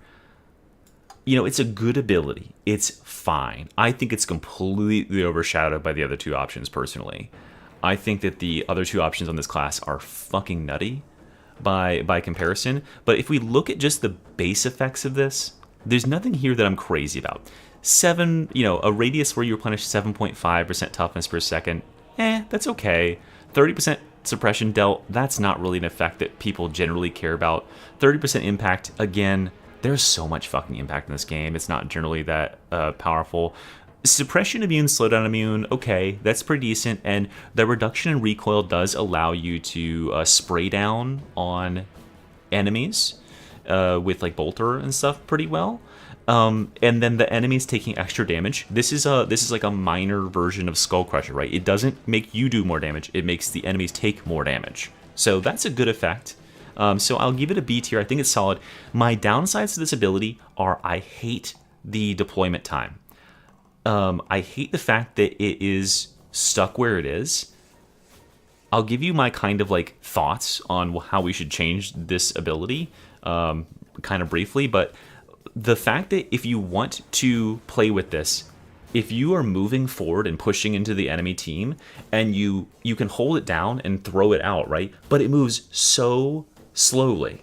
And the animation, as Snappo just said in the YouTube comments, it moves so slowly, and the animation to throw it is so long that you can inadvertently cancel it, or you'll throw it and you'll get there and you'll start fighting enemies before it even deploys and starts doing its shit. It takes way too fucking long to start doing its effect, and so most of the time when I use it, I just tap it. I just tap the button and I put it down at my feet. Even if I know that this isn't really the optimal place to put it down, I'd rather have it down than wait 3 seconds, 5 seconds for it to go and deploy itself. Now, let's talk about this side, and then we'll talk about the other side that I think is actually bad. This side, Inspiring Recitation, currently, and actually even if it's fixed, is S. Because Inspiring Recitation gives you 30% toughness damage reduction in actuality. No one tell Fat Shark. Because I know they don't play their own game. But this is actually 70% toughness damage reduction. Okay, this is fucking crazy broken. 30% revive speed on top of that is icing on the cake, and 10% attack speed is making that icing into cream cheese frosting, okay, which is the empirically the best type of icing. So 30% revive speed is nuts. You stack this with revive speed on your curios, and you are pushing some insane revives. Remember, you're a support with this on the team, and you pick your allies back up, and they've now got full toughness again. They've got toughness damage reduction going on. They're regenerating. It's very easy to get revives with this thing, and this is not only a good offensive node because of that additional attack speed, but it's also a really good defensive node. Over here on the other side, we have Fear of Justice. I think this sucks. Personally, oh man, do I want to give this a D? I feel like if I give this a D, listen, here's what I'm doing. All right, I'm throwing the gauntlet down, okay?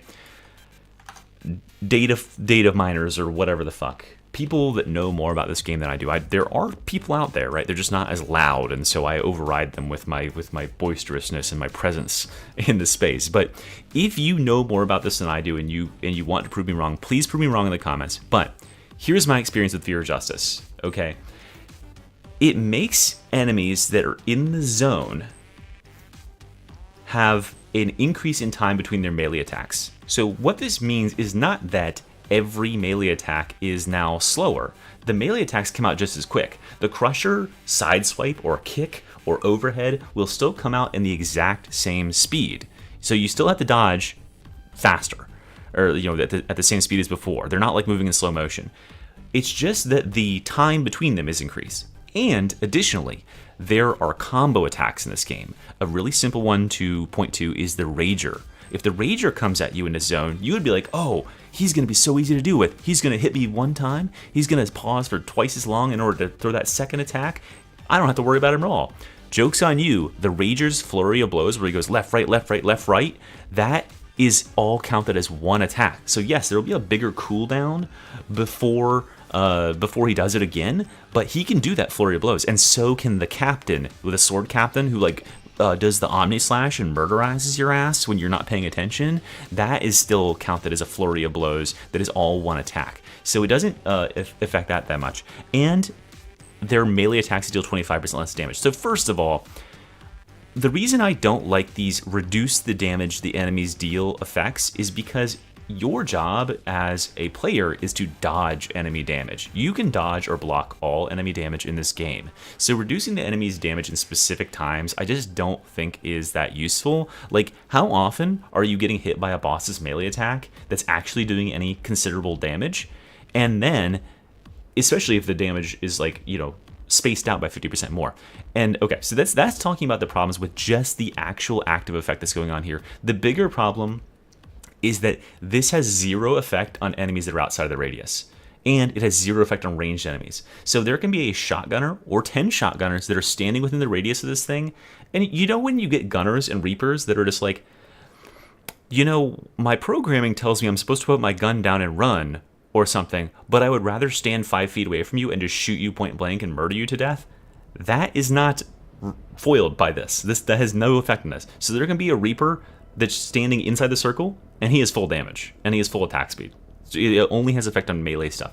And I think melee threats in this game are the least scary thing imaginable. I can't think of a single enemy that is melee focused that I am actually scared of even one bit, let alone on this class of all classes, right? This class is a fucking joke when it comes to enemies trying to melee you. What guys, what do we say when a Crusher tries to overhead us on the Arbites?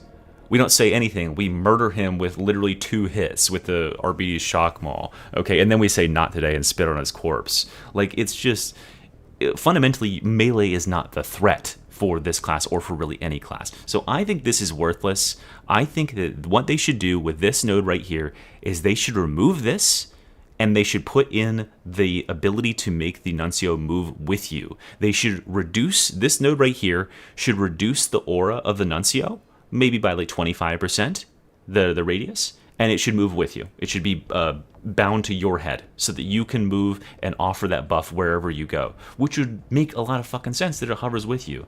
That would be cool. It would be thematic. You would be literally bringing the Lex to the enemies as you roll in on them. Hell, they can make it no aura reduction, because something that's unique about the Arbites talent tree, by the way, is there's no exclusivity. There's no downside to taking any of their nodes, right? You notice here on other classes, when you take their nodes, it's like, okay, you want to take this Keystone, you can't take this one, and it like takes something away. This class, all of its Keystone nodes and all of its augments just give you more and more stuff, which is one of the reasons it's so powerful. So just make it roam. Like, spend an extra point just to float with you. I'm for it, right? reduces range damage by 35%. Yeah, something like that. I mean, it could honestly, with just the roaming effect would be enough for me, because I think that's my major problem with this, is that you put it down. It's the same problem with Psyker Bubble, right? You put it down in one spot, and then you can't control the battlefield 100% of the time. The enemies make you move, and now your bubble's useless. Now your Nuncio's useless. The Nuncio has a little bit less problem with that, because you can't be burst or anything, but anyway. Okay, so going on from that, there's our rankings there. SBD, suck by dick. I don't know why I said that. Castigator's stance. Oh my god.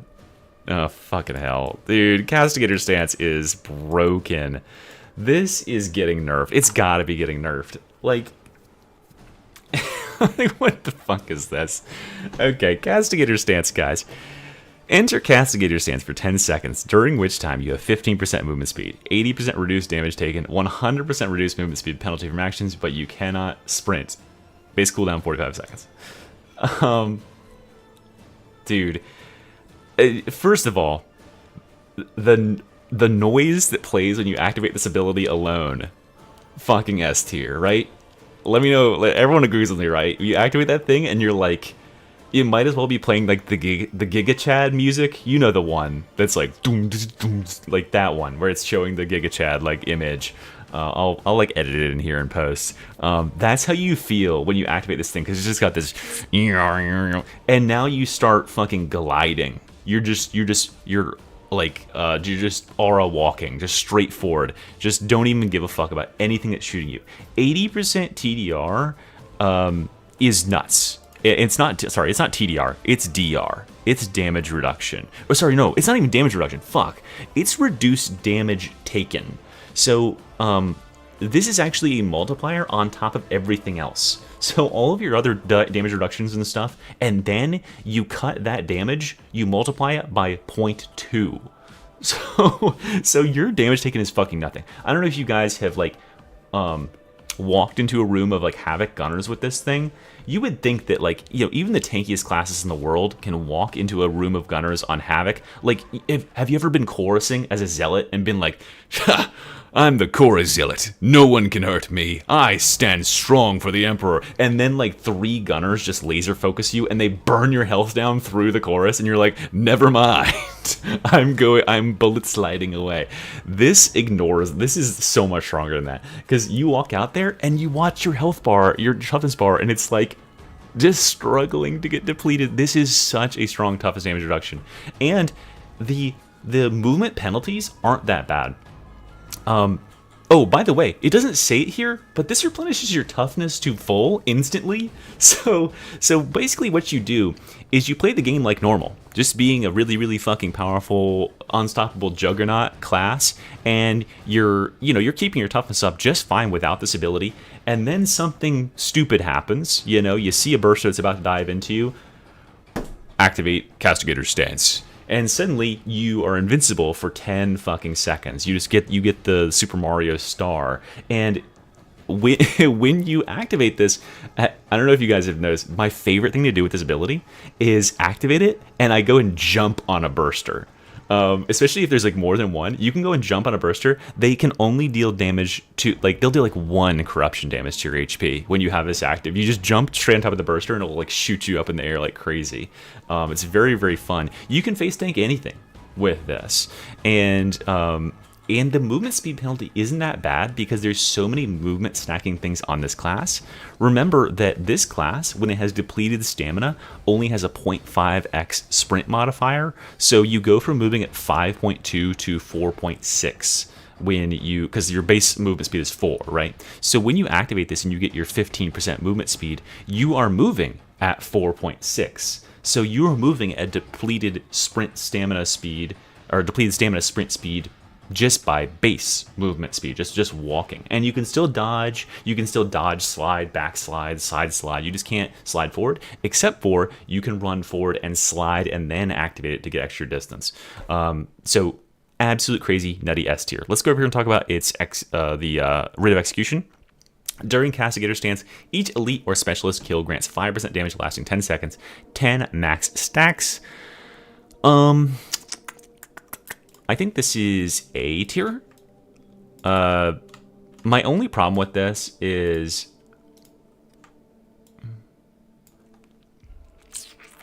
it just, you, by the time you've accrued any significant amount of damage off of this, I don't really think that you are getting the effect out of it. Like, yes, you can kill like 4 elites in the first like maybe 4 or 5 seconds of the activation, but then you've only got a couple seconds left to really make that count, and I just don't think it's worth the node. I think that for specific builds, right, if you're doing bolter shenaniganery and you're just like pointing at you activate castigators and you point at a horde of gunners and shotgunners and just unleash full auto and mow them all down, yes, because then the damage stacks up very, very quickly. But if you're going melee focus with this, you're no way are you killing anything. Yeah, as Groovy in the chat again says, making good points, making my video for me, it's not worth on this ability specifically to spend any extra points unless you are specifically doing gun shenaniganery.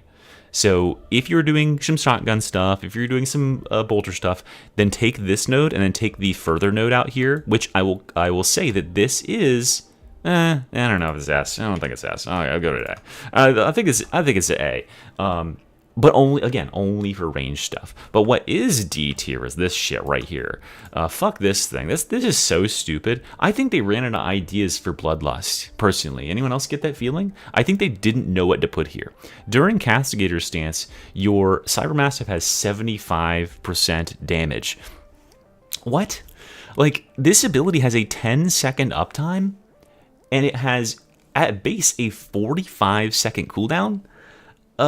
That's like no extra damage, and if you want to be buffing your dog, this is not the route to do it, guys.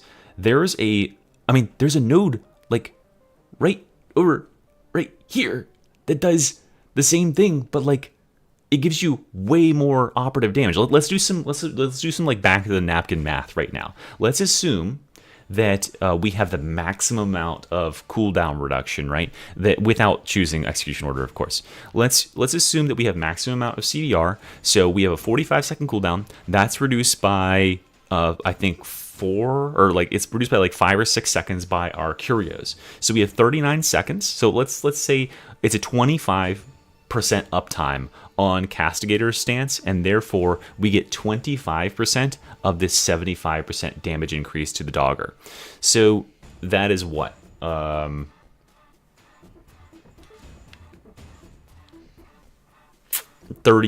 or 16-ish percent?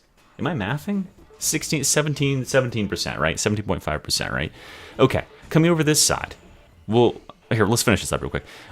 These are fine, right? This A tier, this replenishing the ammo thing for Blessed Armament replenishes 10% ammo. The limiting factor for this is that 1.5 second cooldown. If they remove that 1.5 second cooldown, this would not only be an S tier perk, but I would use it all the time because that would be so fucking awesome if they removed this or lowered it at least. I wish it was lower. I wish it was lower. Okay, coming over here. Break the line. Break the line is a crazy, Jesus, I have to do this. This is another triple S tier. Like, come on.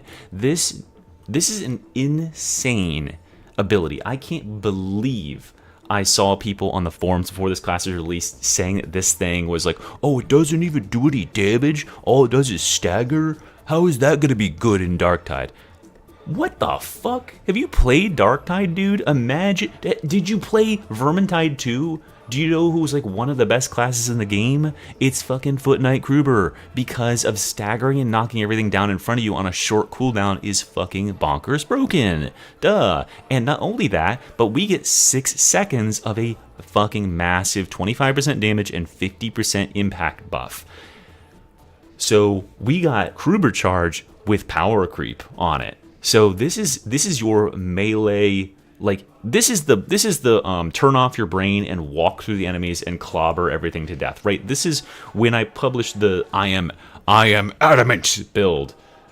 That's what Castigator's stance is, right? It's just walking through enemies, and then enemies walk up to you, and you just like slap them with the side of your shield and say, "Get out of my way, peasant! I'm going to the end of the level and winning." This is the one for true zealots, okay? If you're bored with playing zealot, you just come over to the Arbites and you play this.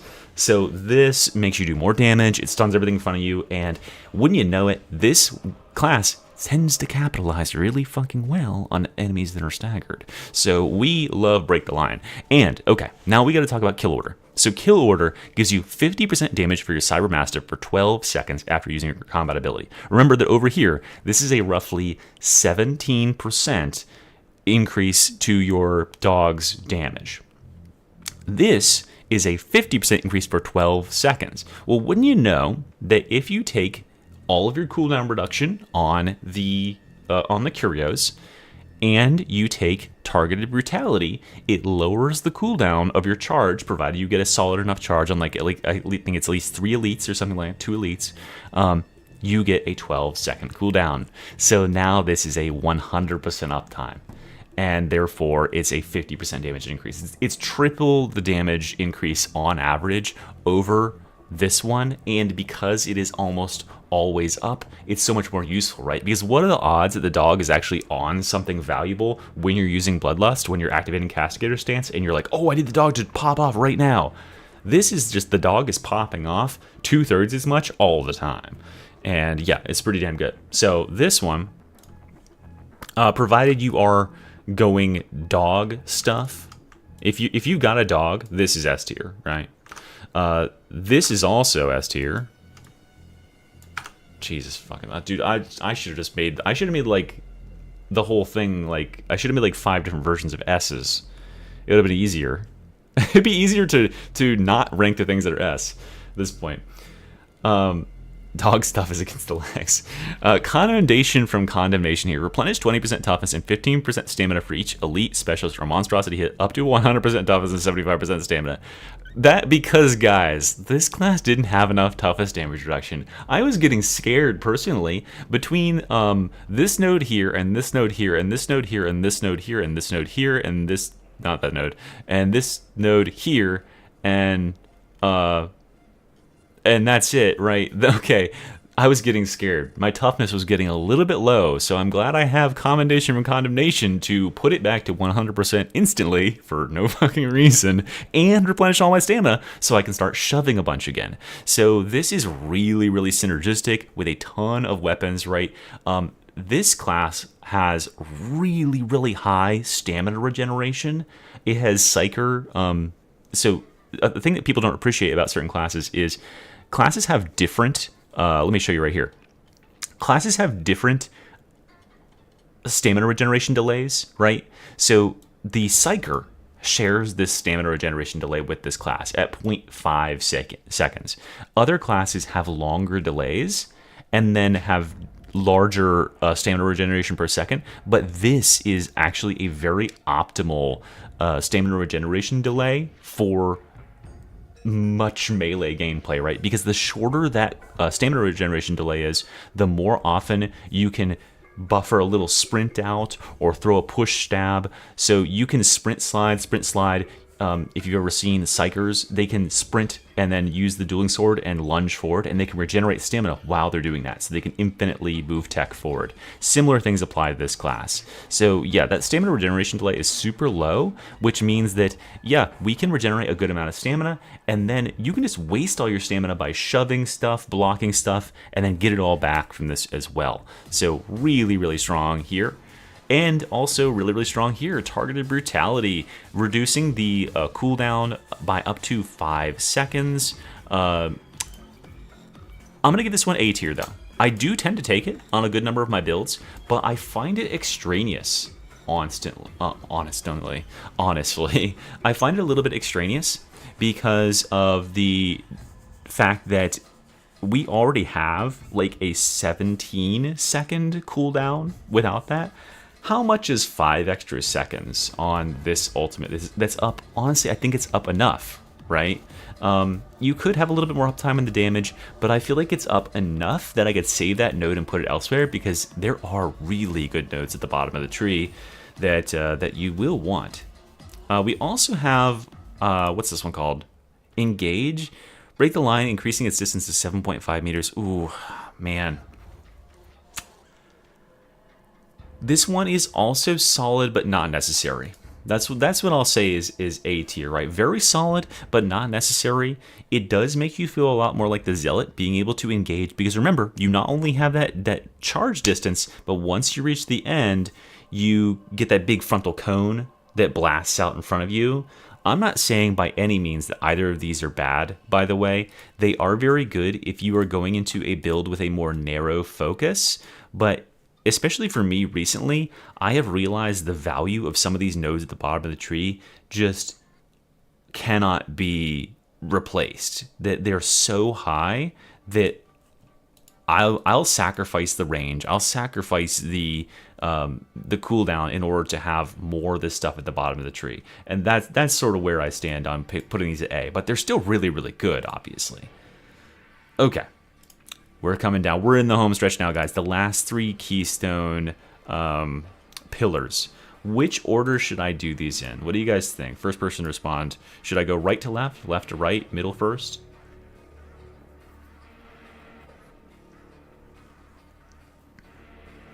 Rest my voice. Drink some Mountain Dew while I'm waiting. Up to down. Oh, like this? Fuck that. I gotta talk about them. S tree for sure. Yeah, S tree for sure, Maudite. It's really good. I'm seeing a lot of left to right. Okay, left to right. True American. We're reading it like this is English. This ain't no Japanese manga. Okay? This here talent tree was written in English. God's language, not no kanji.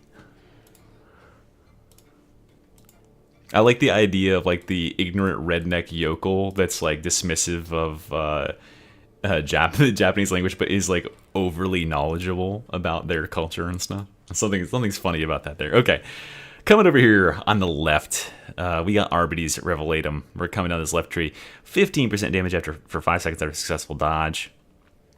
I mean, first of all, auto include, right? This is an auto include. It's right at the top of the tree. It's literally kanji. It's kanji. I don't think it's right. It's right at the top of the tree. Wherever you are, it's like 1 extra node. You are taking these nodes. So why do we even need to discuss it? It's one of the most active damage buffs that you could possibly have, just dodging all the time. And here's the thing. There are so many damage buff nodes in this bottom part of the tree. I'm pretty certain if you tallied up the amount of the damage buff that's in the bottom part of the tree here for any given build, it's like on the order of 120%. It's nuts. So this is S tier. And then we're going to follow that up with talking about this little range node over here. Judicious Efficiency. 20% reload speed on next reload after elite kill or specialist kill. I think this is like B tier at best. It's very specialized. You need a weapon that is that has a very long reload, right? That you are focusing on. It needs to be a a ranged focus build.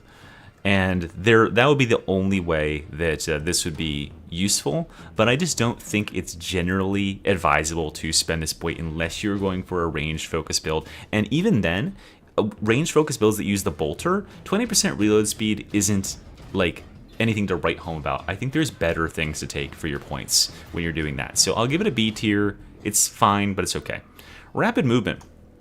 Sliding increases sprint speed for 5 seconds, kills restore 5% stamina, 0.75 second cooldown. I might get like lit up in the comments or something. Again, like there's people that know more about this game than me. I don't think this is like good. I don't understand taking this.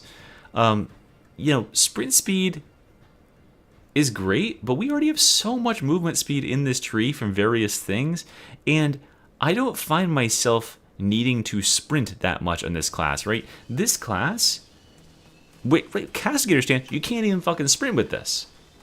And with this ability, we are right there in enemies' faces. This is something I wanted to mention about Engage, by the way.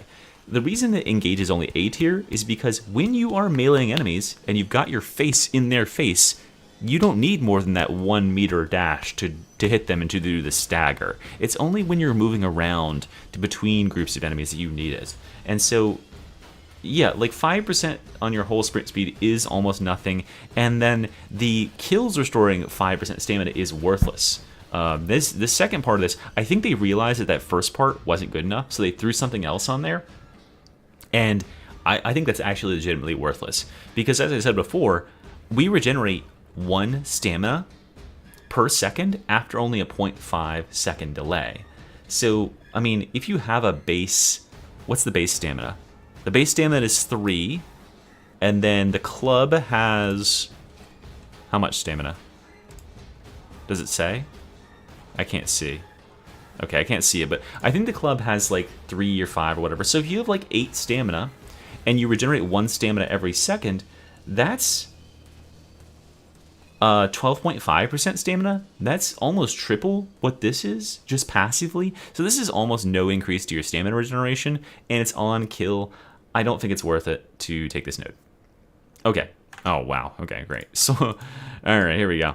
S. I'm certain that you noticed on all of my builds, these two have been getting chosen. Zealous Dedication is up to 16% critical strike chance on kill, 8 stacks, lasts 10 seconds. Remember before when I said that my threshold for a good buff in this game is 8 seconds, and if it's anything less than that, I need the effect of the buff to be very quality. This is not only an insanely quality effect, but the duration is fucking massive. 10 seconds is an eternity in Darktide time. For between kills, that is forever. And 16% crit chance is, this class feasts on crit, because this class has a 7.5% base crit chance. The highest in the game, tied with the Psyker, right? So this plus this is 23.5, almost 1/4 of your attacks are now crits all the time, pretty much. So absolute S tier. If you noticed, this is on every single build. Every single build, without fail. Do not sleep, do not take this, okay? I don't care. There's not enough other good nodes in the tree to not take this. Take this. And then we've got Soul Guilt Scan. Weak spot hits grant 2% weak spot strength. Seems very similar, right? It's 16% weak spot strength, lasting 10 seconds. Again, a huge duration on this bad boy. And am I correct? Can someone remind me, do these stacks fall off one at a time?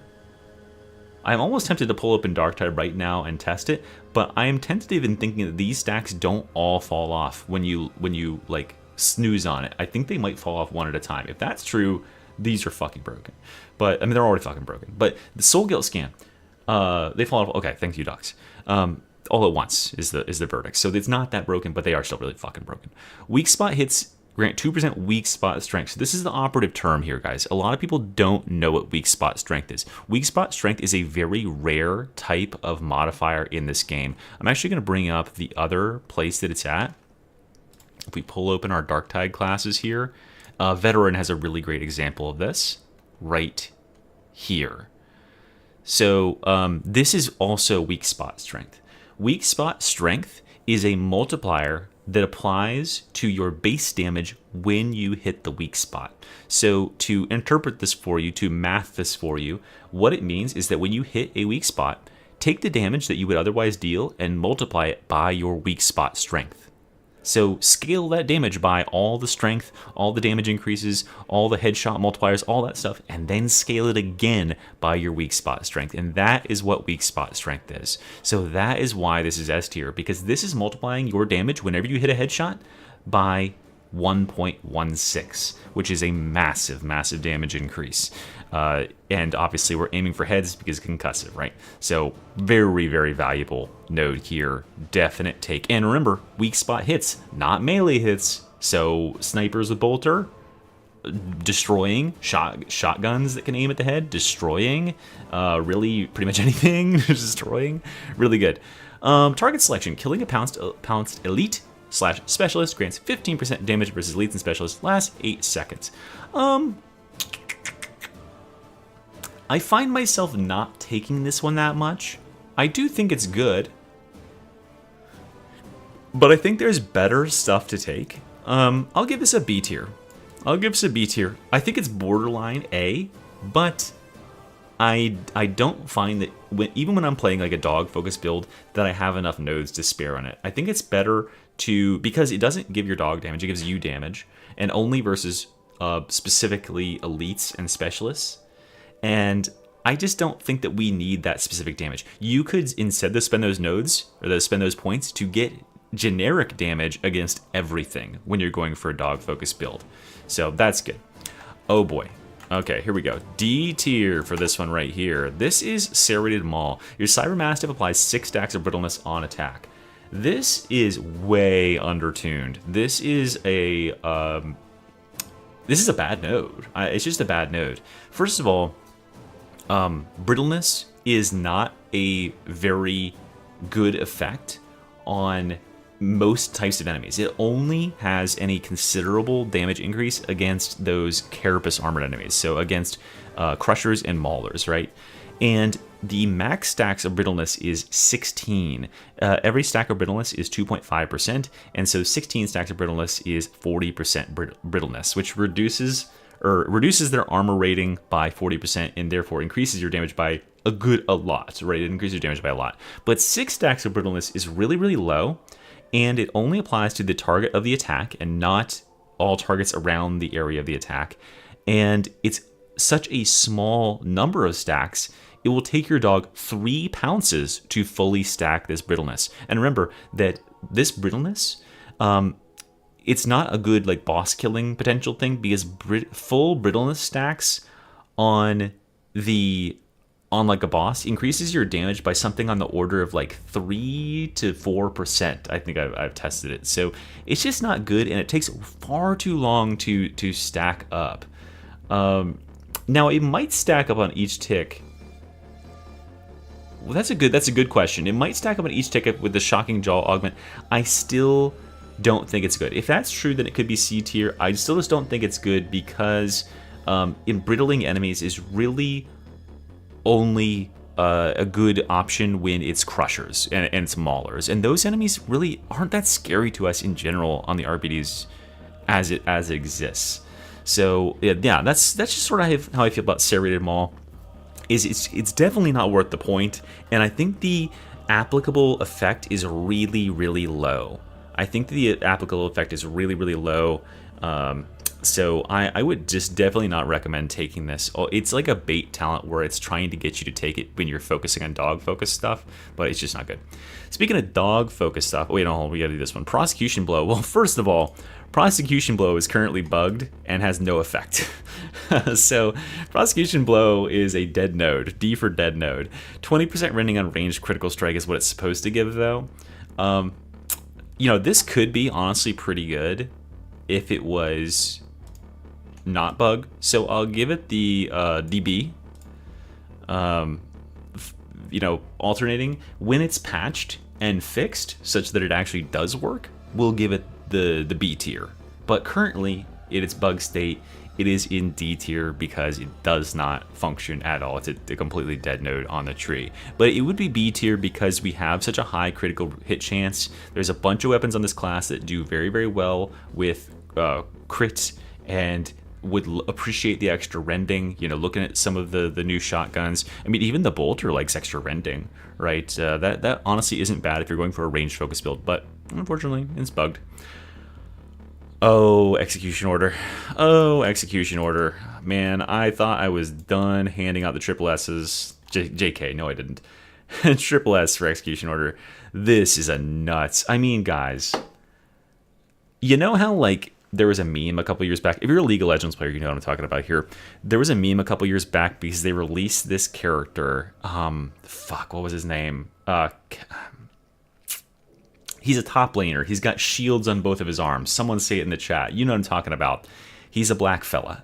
And he is power crep the hell, and his ability... Cassante, thank you. Cassante's ability descriptions are like 8 pages long. Right? He's got like these crazy, crazy long ability descriptions, and they give you so many effects. You get so many buffs on every single thing you can do. There's like 15 different uses to every ability. There's all these ins and outs, and then you compare him to like a classic character like Nasus, who literally is just like, oh, pressing R makes you larger. You deal enemies to damage around you. Why did I say it like that? Your Q ability hits enemies for 5 damage, and every time you kill an enemy, it stacks by 3. Right? Yeah, 20% life. Yeah, your passive is 20% lifesteal. That was the joke. Is that your passive is 20% lifesteal on Nasus. The passive on Cassante is like 8 paragraphs. Execution Order feels like that to me, right?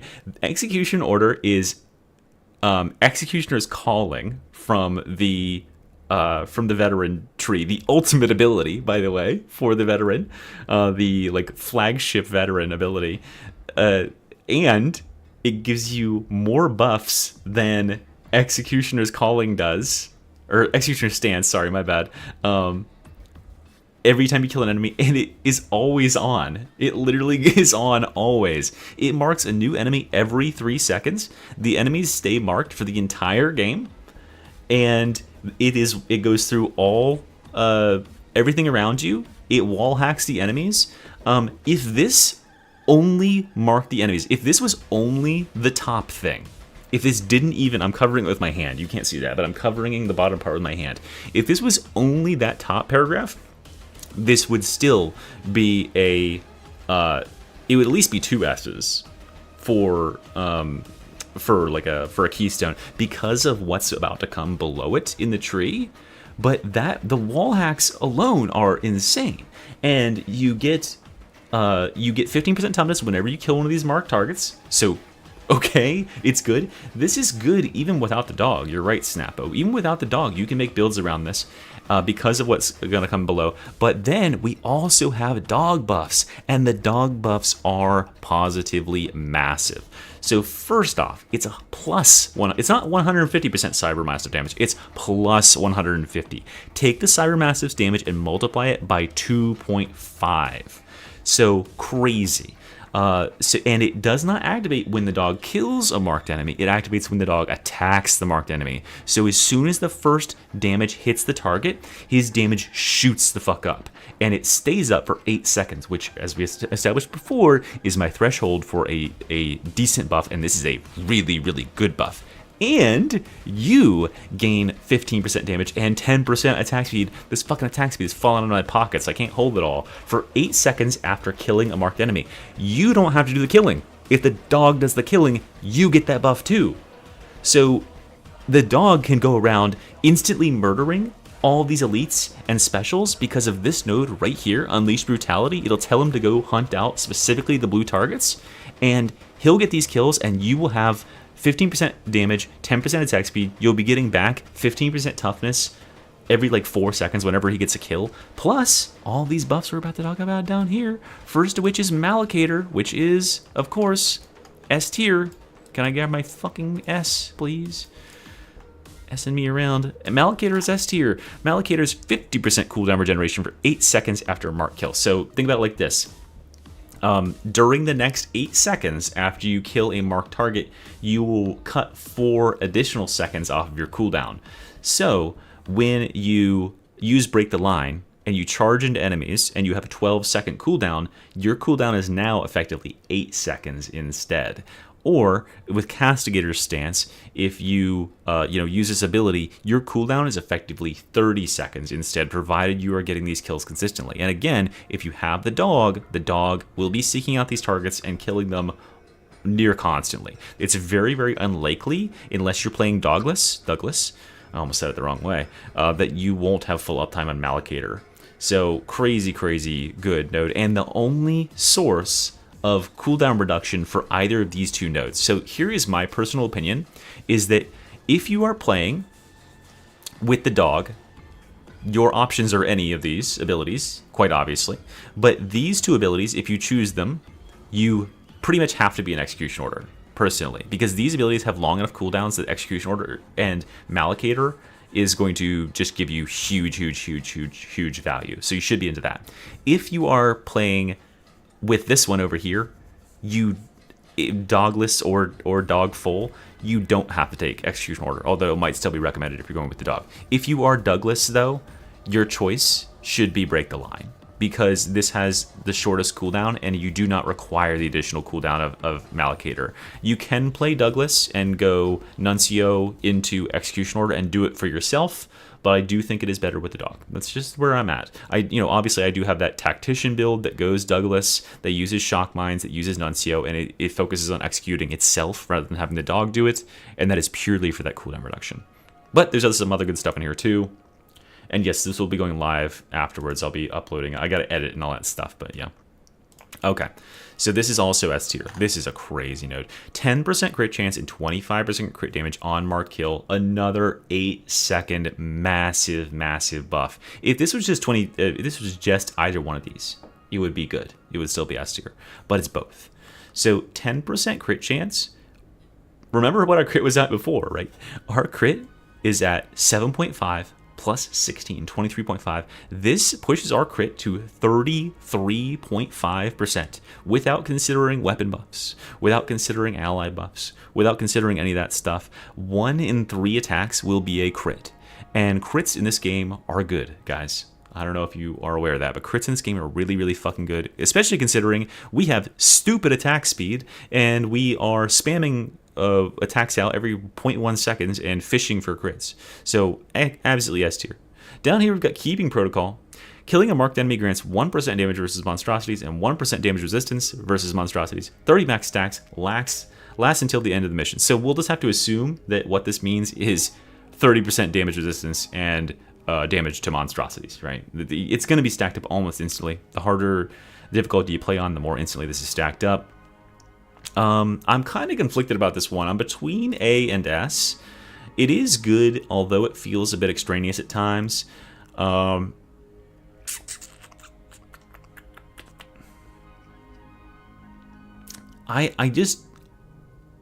think it is good.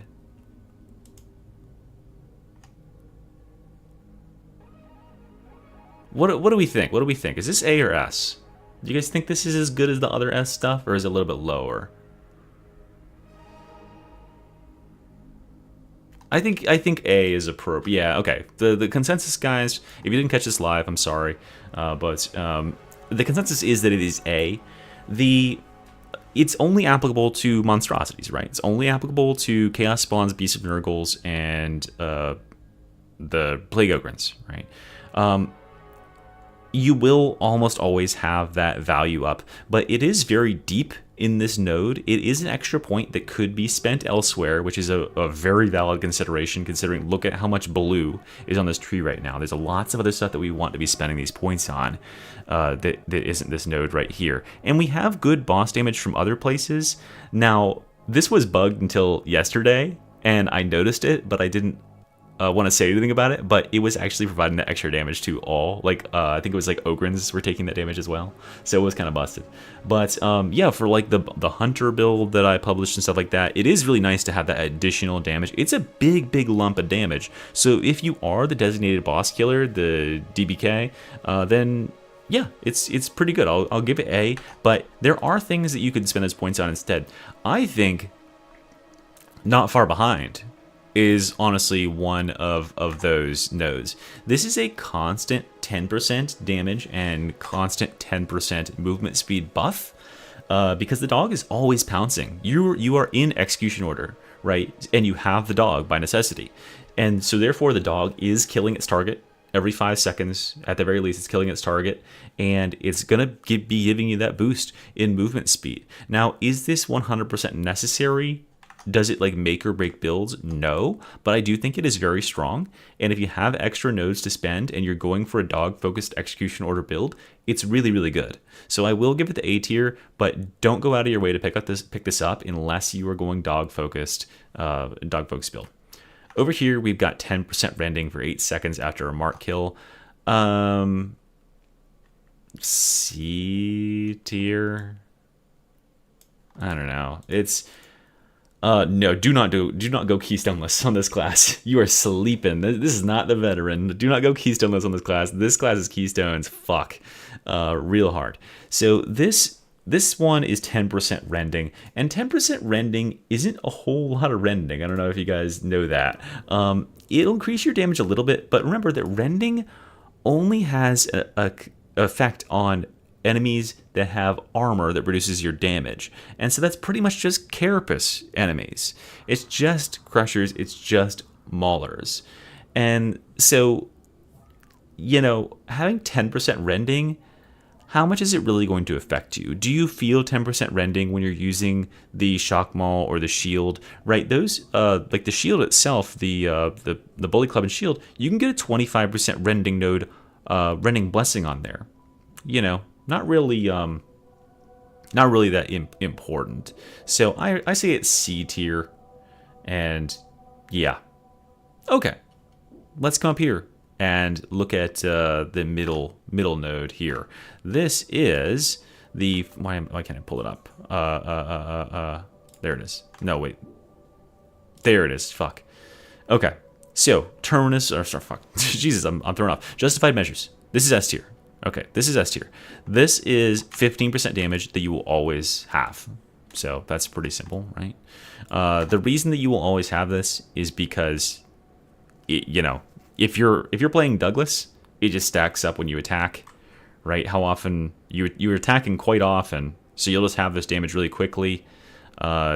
Great. If you have the dog instantly stacks it up. If you have electrocute the voltaic mandibles, if you have this right here, if the dog hits a single enemy, it stacked it to full. So the dog is really, really good for giving you those buffs. So S tier for that.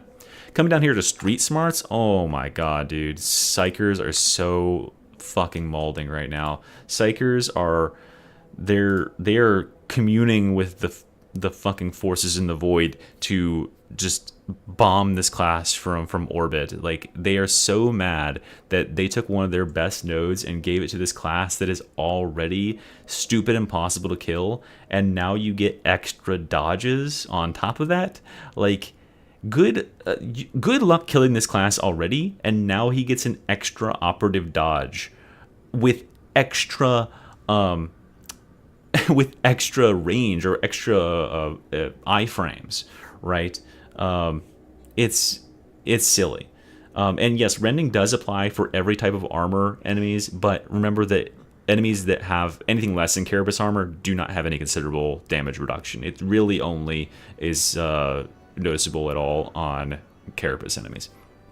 But yeah, this additional iframes on the dodge and the additional dodge is huge. The more skill you have as a player, the more dodges become valuable, and this is going to increase the number and the value of those dodges. So pretty cool. Over here we got Rebreather. Now this I am going to go ahead and just give a C tier to. I think I'm giving it a C and not a D because it is kind of a meme, right? You know, this is a cool effect. The damage resistance to Tox Gas. Personally, I just think they should remove the fucking Tox Gas from the game. But that's just me. And corruption resistance isn't bad. But, you know, there are certain maps where this will be really, really good on. But on your generic builds, I don't... the Razor Dogman has the dog's bites apply bleed. Oh, wait, did they change it? Okay, so pounce targets now get 16 bleeds. Okay, well, we got to revisit that. Rebreather is triple S tier, no joke. Well, if you're in a Pox Gas map, right? If you're in a Pox Gas map, I'm not personally bothered too much by Pox Bombers on this class because of the crazy regeneration that you get. I think that maybe it's B tier. Maybe it's B tier. It could be B tier just because, like, it's like usable sometimes or else. It does help with Ogre and Stank, that's true. I don't know. I need to experiment with this more. I played 2 games with it and it was nice, but I find myself like debating because there's so many good nodes at the bottom of the tree here that I oftentimes don't want to spare it for that. Priority endowment. Priority endowment is 15% clip size rounded up. Gas mines from twins. That's actually a good thing. Again, kind of specific as well, but 15% clip size rounded up is a very specific buff. This is meme tier, so I have to give this C. This has to be C. The reason being, right, if we think about the weapons that get value out of this, think about the RBD shotguns, right? We have a six magazine shotgun. We have a 4 magazine shotgun. Both of those are going to get 1 additional shell from this. The bolter will get 3 additional rounds. It'll go from 15 to 18. You've got all your like assault rifles and stuff, but those are really the operative weapons. The one that stands out is the double-barreled shotgun. Obviously, it goes from 2 to 3. LOL, triple-barreled shotgun, meme tier. But for the really, really important weapons, for the metaist of weapons, this is a very, very small amount. And the thing that really annoys me is it doesn't push these weapons into having more regeneration for this effect right here, for Blessed Armament. So when you are using Blessed Armament, it gives you 10% total ammo in your clip, rounded up, and it doesn't make the bolter get more ammo as a result. Because it's rounded up from 18, it's still 2 shots every time you get a kill with it. So it doesn't help the bolter out. It's still just 1 shell for everything else. So there's really not a whole lot of synergy between this except for a couple of mean setups. And where does the 3rd shell go? It is up your ass. Why was I rude to my viewer? I'm sorry. March, 15% movement speed on ranged hit. Last 3 seconds. B tier? B tier? This is good, but again, you have to be doing a very specific build with it. If you're doing a running, gunning, shotgunner build, pretty dang good, honestly. 15% is no joke, especially considering how fast you can get your movement speed with some other stuff in this class. Like, if you're doing a specific gunner build, you've got access to this node up here. Oh, well, shoot, I should have just gone on the other tree. You've got access to no escape, so you could be, like, ostensibly shooting a target, like sniping a target with no escape, sniping a leader or specialist, and also activating March at the same time, so for an extra 25% movement speed and really repositioning very rapidly. You could even have, not far behind, Pounce on there. You could even have Castigators at the same time and be walking around at plus 60% movement speed. So there's a lot of different ways you could scale that, but I don't think that this tree right now is all that in vogue or in the meta. And so I don't think that this is all that strong, because the strength of the class right now is in its stagger potential. Melee Arbites is where it's at. Gunner ranged Arbites is a bit lower, a bit more niche. You can be a boss killer, but generally your sidearm in the RBDs doesn't have to be focused on to get value. You don't have to spec a whole lot of points to get value out of it. So I don't think that we should be like, over investing. It's also only a 3-second buff, so you pretty much have to be constantly shooting to get that. Okay, let's finish off this right side here before we talk about Terminus Warrant. Cower Miscreants, 25% damage versus suppressed enemies. I am not a fan of the suppression effect in Dark Tide, not gonna lie. Because suppression effects only affect ranged enemies, and suppression is just such a wonky thing. It's so ambiguous into how it applies sometimes. I swear, sometimes enemies 100% should be suppressed and they're not. I've never liked that it is an effect. It causes enemies to behave unpredictably and cower and run around. I'd rather them just stand there and try to kill me than do this nonsense. So, yeah, Cower Miscreants, I'm going to give this a C tier. You can't suppress melee enemies. And you're not going to suppress ranged enemies by hitting them over the head with a mace. You're just going to kill them by hitting them over the head with the mace. So I don't really understand the value here. It just doesn't work consistently in any reasonable way. That's the problem with suppression. I swear to God, like, there must be some sort of glitch. It's like, the Twin Link heavy suppression blessing does work on. Oh, it doesn't work on enemy melee. Maybe it's different for the Ogryn suppression, but like, yeah, it's just so inconsistent when enemies are suppressed and not, and it's just too finicky. I just don't think. I mean, first of all, we got other stuff to spend points on. We don't need to spend it on this shit. Target priority, 50% to damage to enemies above 75% health. I think this is pretty good.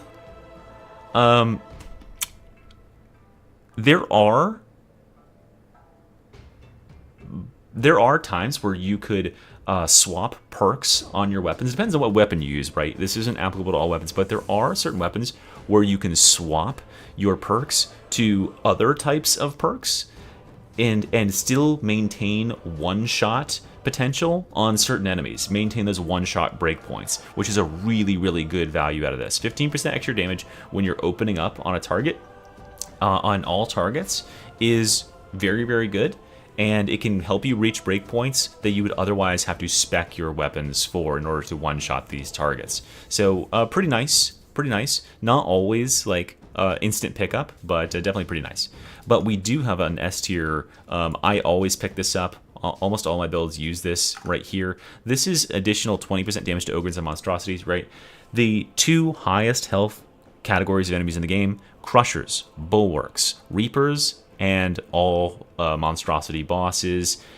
These are the enemies with big, big health pools. So you aren't going to overkill them by stacking more damage against them. You're just going to do more damage. So this is a really, really good place to invest your extra damage points to eke some more damage out.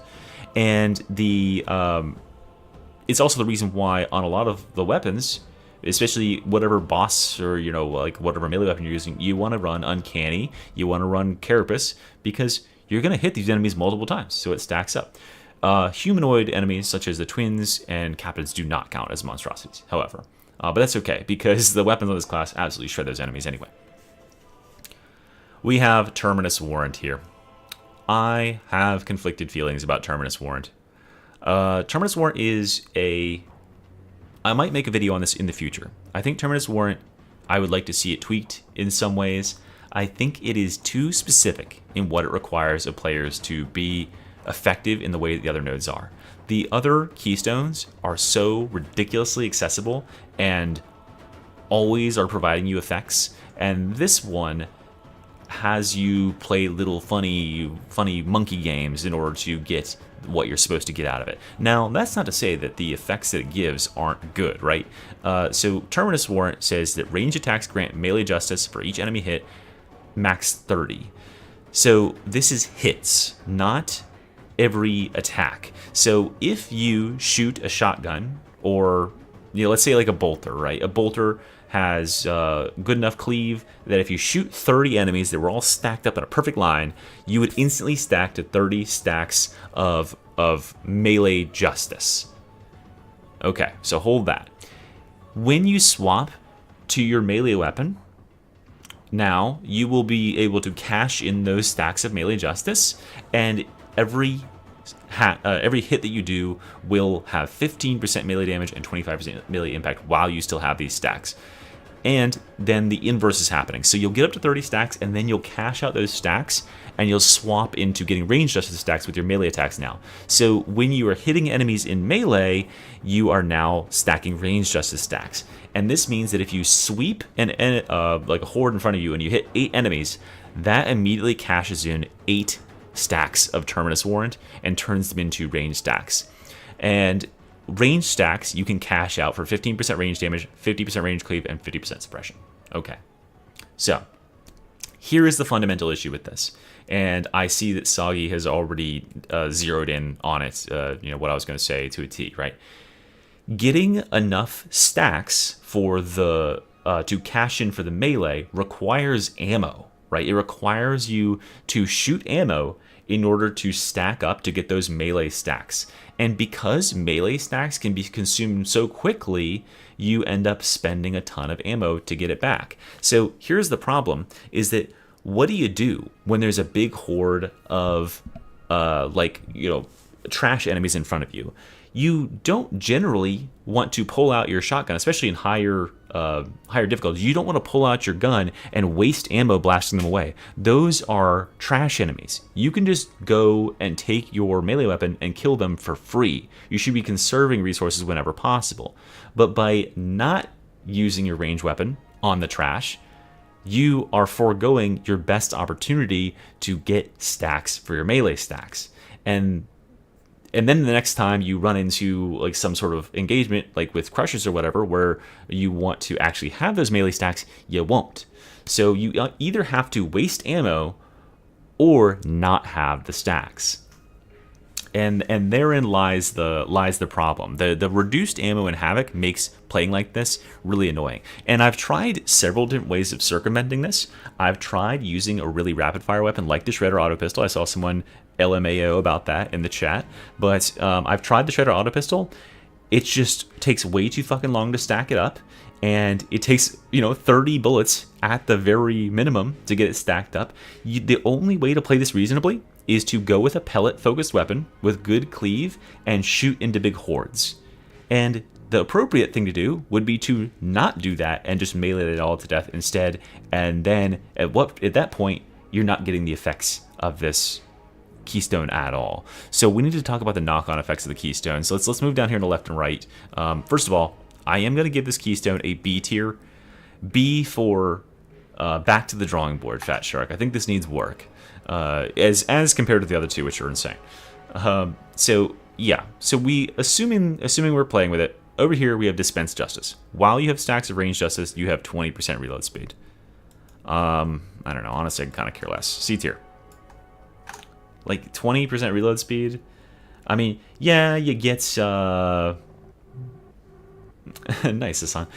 You get this pretty much constantly, but I don't want to spend this extra point here, right? This is just extra point spending for no reason. This is an extra point spent for a utility that you generally don't really need.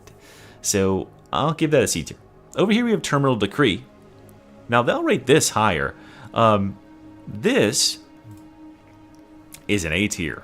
But the problem is it's trapped behind an inefficient Keystone. So what does Terminal Decree does? Well, Terminal Decree says when you have stacks of melee justice, you gain an additional 100% melee toughness regeneration, and allies in coherency replenish 20% of any toughness you replenish. Okay, well this is two separate parts, and Pyrella, I'm coming back to that. Don't you worry. This is two separate parts. We have the first part here, 100% additional melee toughness regeneration. What this means is that normally when you get a melee kill, you get 5% of your toughness back. This will now give you 10%. That's all that is. I don't know why they don't just state that plainly, but that's all it is. 10% toughness instead of 5. For the second part, now this is where this gets its value.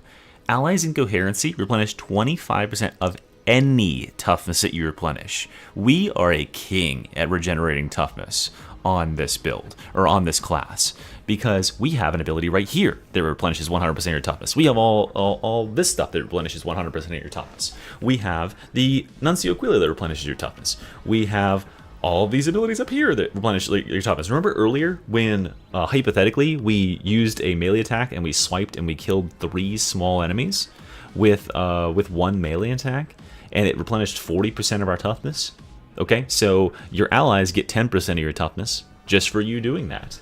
So really, really cool that it supplies to the allies. It can prevent them from getting chip damage, whereas otherwise, they would take some damage from that. So pretty cool, pretty strong. Unfortunately, it is trapped behind Terminus Warrant, which isn't exactly very easy to use. And speaking of not very easy to use, we have to talk about Obstinate and Writ of Judgment. Okay, Obstinate is first. Obstinate is a pretty dang good buff here.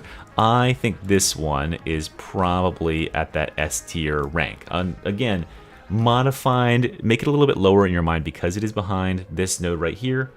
But yeah, I just wish this class was a little bit better at getting toughness.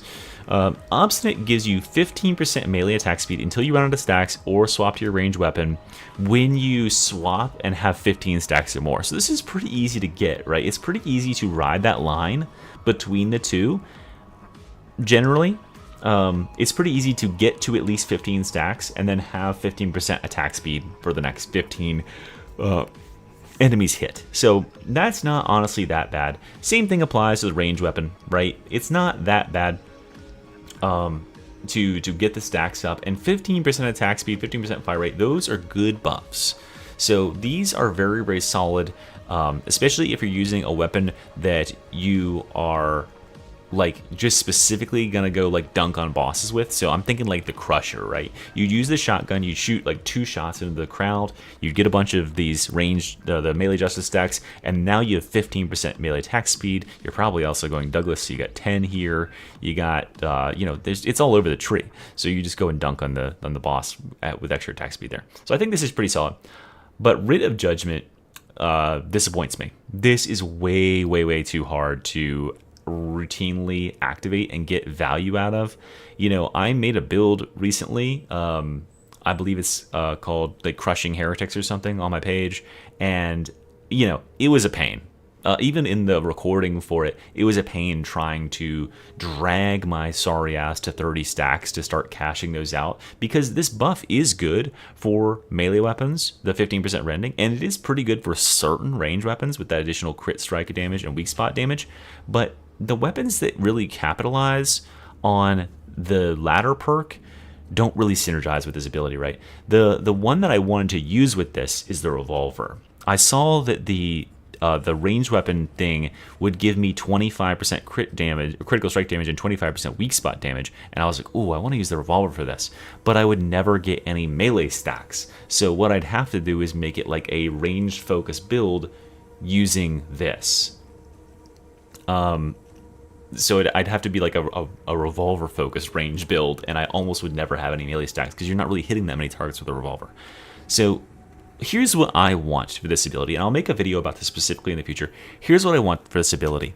Whatever weapon that you have out, it should be building 1 stack for you per second, right? So when you're just running around, you're passively generating some stacks. You're getting some value. And then if you use it a lot, you do need to swap over to the other weapon and pump up the jam and get some extra stacks in your bank. But just having a slow trickle of stacks means you'll just have to babysit it a lot less. I really dislike this Keystone's micromanagement requirement. It doesn't sit well with me. It's just kind of really annoying to have to always look down at my buffs and be like, where am I at? How many buff stacks do I have? Yada yada. Meanwhile, these other 2 Keystones just supply passive benefits all the time. You don't even have to think about them. Once you've got them stacked up, they're good to go, and they start providing tons of value without having to worry about it. So that's how I feel about this node, is that it just needs to generate a little bit something passive. What I'll say about this last node down here is I think this is probably B, right? It's a pretty good buff, but it's just so hard to get with any consistency. Okay, coming over here, we've got Hold the Line. Staggering an enemy grants 1 stack of 3% damage resistance on the next melee hit taken, stacking 5 times. So it's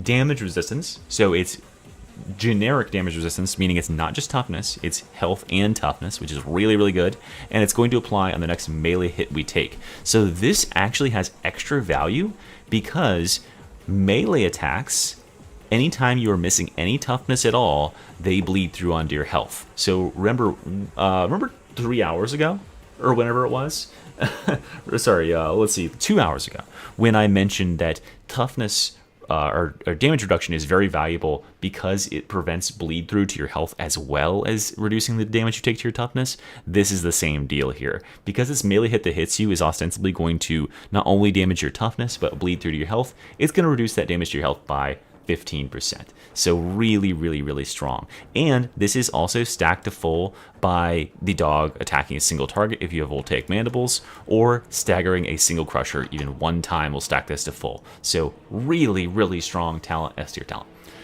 Okay, we got on the left, target the weak. Oh my god, dude. An Ogren talent just like lifted and put into this tree. S tier, target the weak. Enemies staggered by your melee attacks take 15% more melee damage for 5 seconds. This is one of the best nodes on the whole Ogren tree, and the Arbites gets it. Yay! Balance! And we can stagger enemies without actually staggering them. Yay! Balance! So yeah, all you gotta do is walk up to a boss and hit him in the head 1 time, and automatically the Ogren and everybody else on your fuck-off team that's stabbing the boss is now going to do 15% more damage to the boss for the next 5 seconds because you hit them 1 time. So think about it like this. The boss has it's Havoc, right? So the boss has 100,000 HP. You walk up to the boss, let's say you take, what's the worst? Let's say you take attack axe to the boss. You walk up to the boss. You light attack the boss 1 time in the head with concussive. For the next 4 seconds, that boss effectively has 15,000 less HP, right? So that's the effective effect of these damage increase taken sort of modifiers, and this is crazy because it modifies the whole team and your own damage. So yeah, nuts so talented. Absolutely S tier. Did I already give it S tier? Yeah, I did. I love it. Okay, over here on the right side, Emperor's Fist, 15% melee damage and 30% impact on first enemy hit with each attack. Another solid S tier. I love this one. It just gives you so much more chance to actually actively stagger on that first hit. Your first overhead, right? So like enemies like Ragers are generally very scary for classes. You know, back when old Ogrim was a thing and he didn't have enough impact, Ragers would get all over him. Just ask any zealot, right? The scariest enemies are generally Ragers, because if you don't hit them with the dueling sword special attack, they can actually get on you and do some damage. So you want to stagger them on the first attack. Well, guess what 30% extra impact allows you to do? You can stagger them on that first heavy attack, and then you can follow up with the weapon special on the RBD shock wall, and they die without ever having to interact with you at all. So this is a really, really solid buff on the first enemy hit with each attack, so your single target DPS is just raised by 15% right here. Well, I mean multiplicative, so not quite that, but the impact is a nice icing on top of that, and it just allows you to play a lot safer when you're engaging those scary enemies. Down here we got Weighted Lex, 15% damage for 5 seconds after melee. Okay, the rest here, great. You know, open your weapon combos with a heavy melee attack. And it's not 15% melee damage for 5 seconds after the heavy melee attack, it's 15% damage. So if you heavy 1, swap to your double-barreled shotgun and shoot them square in the chest, that double-barreled shotgun does 15% more damage. If you heavy 1 and then use the weapon special and now electrocute them, the electrocution stacks do 15% more damage. If they're bleeding or whatever from your effects, they're taking 15% more damage. So yeah, really, really good. If you throw the grenades at them, right? If you heavy melee attack something and then throw a grenade, that grenade does 15% more damage. Value. Lots of value. Final warning over here, though. I think this is B tier at the best. Final warning, what it gives us. What did I just do? I hit something and I didn't mean to hit, and I probably fucked my fucking Photoshop up forever. Final warning gives me 15% range damage on melee staggering hits last 5 seconds. So this requires you to do this back and forth swap between melee and ranged. You know, it's pretty good, but I don't think it's at all necessary. I'm still going, baby. And we're recording this and I'm putting it up too. The thing here is you have to swap weapons, hot swap weapons. Now it's good, but I don't think that you need the extra 15% range damage on many of the options that are quick swaps here, because think about which weapons can you swap quickly enough to get this value out of. It's the shotguns that already do 1,000 fucking damage. They're already killing their targets in 1. Thank you, James G. I appreciate you as well, and I also love your build videos that you haven't made yet, but start making them, and I love them. Strike down, though, 15% melee rending on staggered enemies. It allows us to kill our crushers, you know, those sort of things a little bit faster. I'm going to give this an A tier. I got to rank this a little bit lower because this is, you know, it's specific. It's just crushers. And we already pretty much dunked the fuck out of crushers, no problem, no questions asked. So yeah, A tier. It's still really good, right? If you're going for a melee focused build, you might as well, just to get those crushers done a little bit better, do them good. Oh shoot, I skipped this one up here. S tier. This is drive them back. Pushing grants 75% cleave for 5 seconds. So this one, yeah, that's true dual front. Some of these, this one right here, final warning, this should be over here, is what I feel like. But drive them back, pushing grants 75% cleave for 5 seconds. This is S tier. This is really, really good, guys. There are so many talents in this tree that if you don't read them carefully, you might be lulled into thinking that it has less applicability than it does. But it is 75% cleave, not melee cleave, it's cleave. So if you push enemies back and then pull out your shotgun, that shotgun now has 75% extra cleave for the next 5 seconds, which is massive on weapons that have spread for that penetration, for just going through stuff. If you just push, you don't have to, it doesn't say pushing an enemy, it just says pushing. So just push the air, swap to your bolter. Boom, boom, boom, boom, boom. Like just murder everything in front of you. So this is really, really a good value. And the fact that it's the center node here that everything spokes off from is just an amazing placement. And, you know, cleave is just such a good thing for horde clear. It doesn't hurt at all that the best weapon in the class here, Arbites Tier, opens its best horde clear combo with a push stab into heavy 1, into heavy 2, into push stab, rinse and repeat. So... yeah. Oh, it doesn't work pushing air. Okay, thank you, Charles. Never mind. You have to push an enemy, which, I mean, isn't that hard to do. The enemies are all fucking over you, but still. That's good to know. Thank you. So correct that. Don't push the air and go boom, boom, boom, boom, boom. Push an enemy.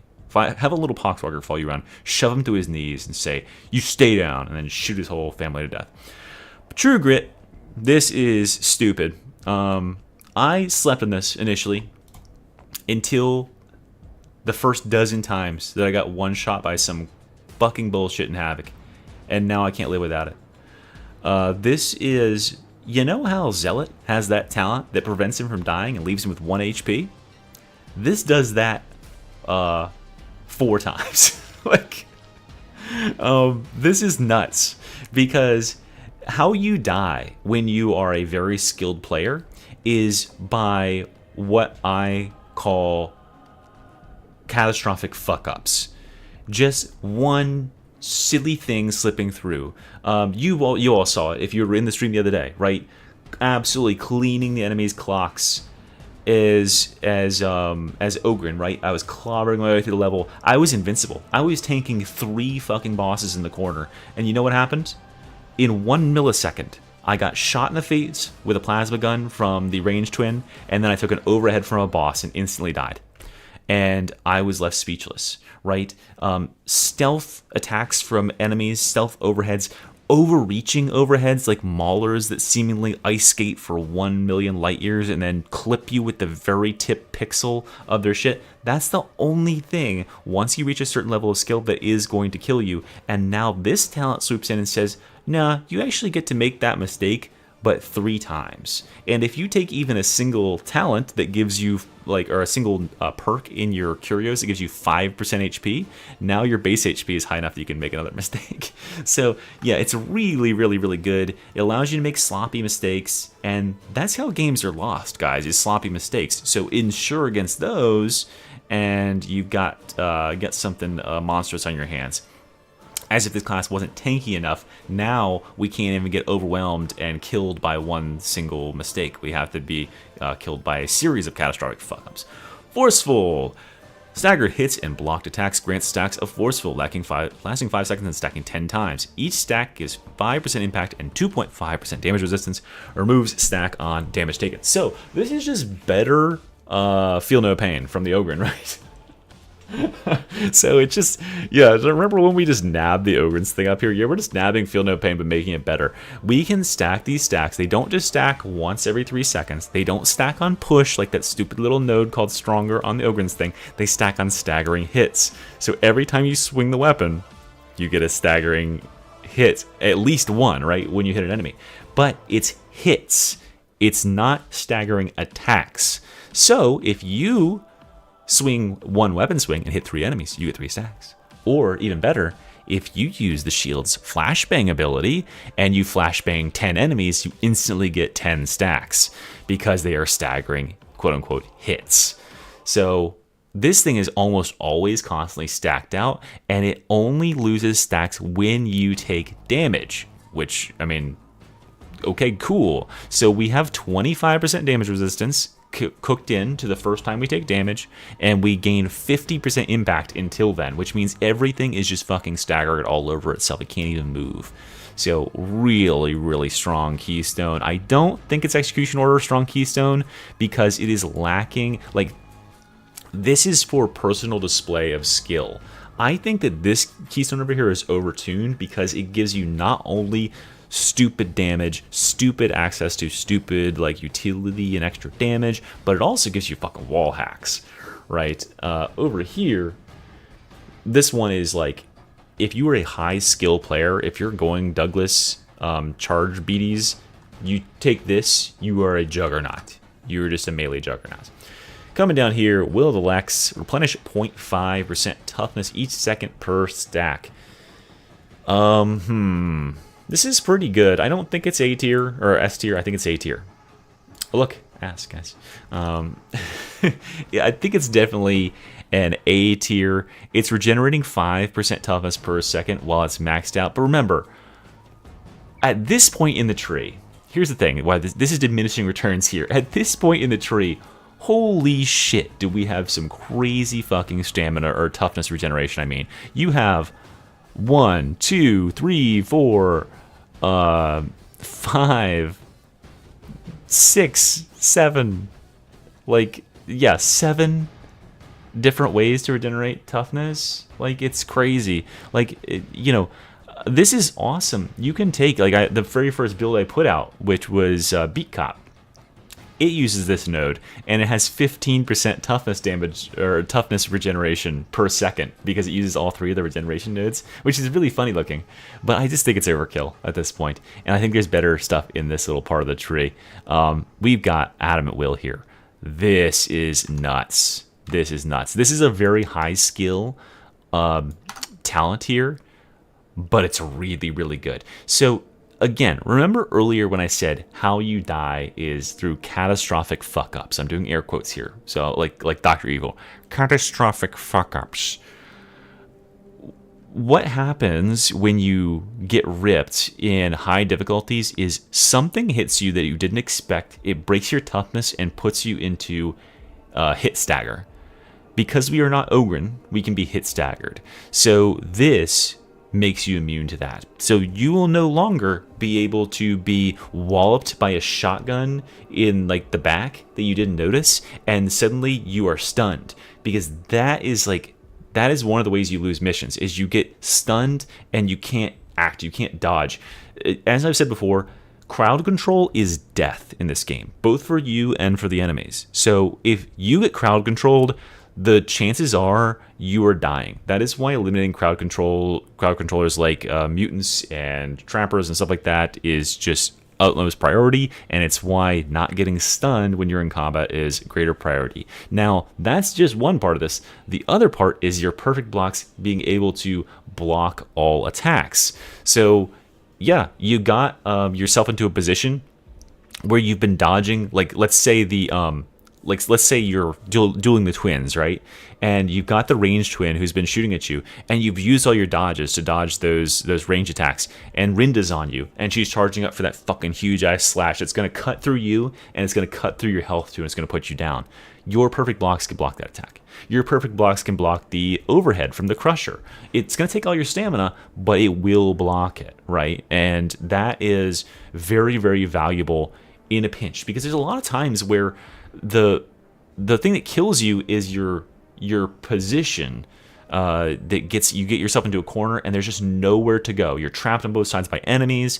You know, sometimes you just can't avoid this shit. And as I said before, this is a catastrophic fuck up resistance perk. It's going to enable you to pull a perfect block and walk away from what would otherwise be instant death.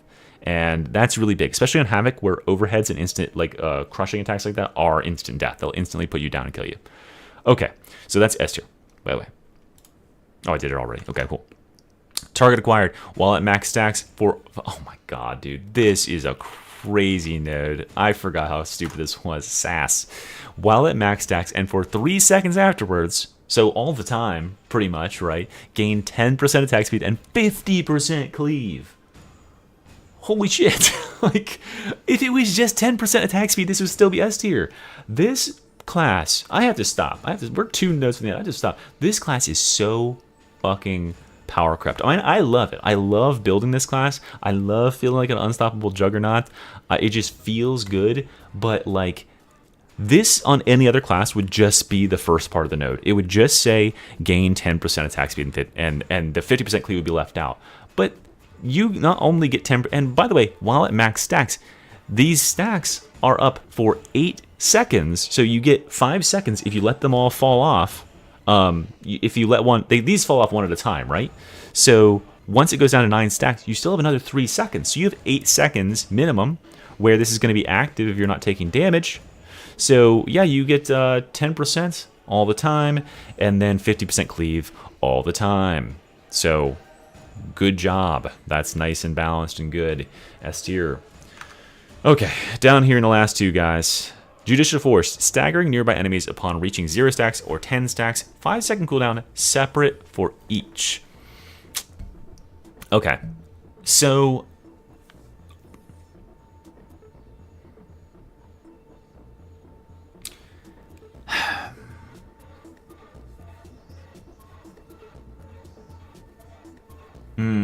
this one, I read something on the forums about it. I'm trying to remember what it was because someone just recently found like kind of like a weird interaction in the way that it works. It's not exactly what's worded here. Like what you would think is that you can go to 9 stacks and back to 10, but it's something weird with that. But here's the thing. I don't think we have enough points at this point to be getting this, right? There's so many. Look how many S tiers are here, by the way, right? This stuff is so valuable. This stuff is so valuable. This stuff is so valuable.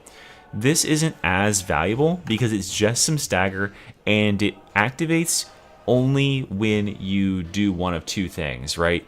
You have to reach 0 stacks. So 0 stacks means you either have to get hit 10 times or you have to wait around for the stacks to fall off, which is unlikely to happen. Or you have to also have this node over here, which we'll talk about in a second. So that's the only way you can reach 0 stacks. The other way is reaching 10 stacks, which won't happen unless you get hit or you let a stack fall off. So that's the problem here. I'll give this one like a B tier, maybe, I think. I've run builds with it, but I don't think I've ever really felt the effect because even though it says like it's a 5-second cooldown, you really aren't triggering it all that often unless you're using Arbites Vigilant, which on combat ability gain 2.5% strength for each stack, lasts 10 seconds, and removes all stacks. So, as a reminder, these stack up to 10 times, so you can get up to 25% strength, which strength is both attack damage and stagger power. And this lasts 10 seconds. These stacks last 5 seconds. So it's pretty easy on certain weapons to get this stacked up really quickly. And then cash it in for additional 25% strength for 10 seconds. I think this is honestly pretty good. It does remove all your stacks, but as we said, it's pretty damn easy to get all your stacks back in fairly quick order, especially with certain weapons. I think this would be excellent with the shield, especially considering the shield has that flashbang ability to instantly cap your stacks. So I'll give this an A tier. I think that this B tier thing has good synergies with it, but again, I think we're in the realm where down here, we have already bought so many of these nodes that we don't have the points remaining for these, and they are just kind of like icing on the cake. They're just kind of extraneous at this point. So there it is. Okay, guys. Well, in summary, here's what we're looking at. Let's count. Yes, if you use shield charge, you spend them all, and you would get back ones proportional to how many you stagger when you do it. So that's a really, really good way to get them back instantly.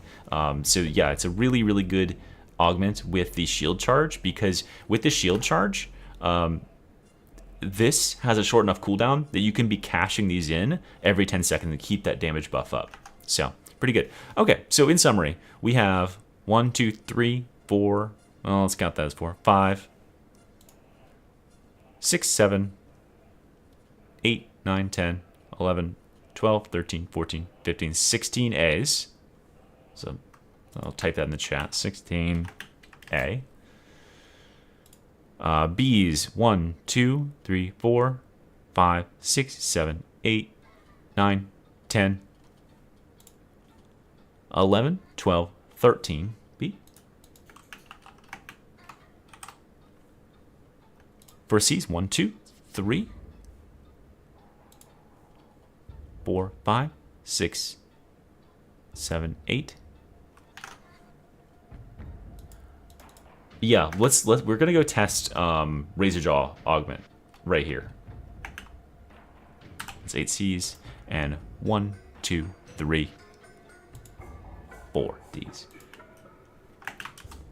And 1, 2, 3, 4, 5, 7, 8, 11, 12, 13, 14, 15, 16, 17, 18, 19, 20, 21, 22, 26, 30, 31, 34, 35, 38, 41 S-ranked abilities in here. Maybe I should have made another S tier to like separate these out, but I think this really just kind of exemplifies how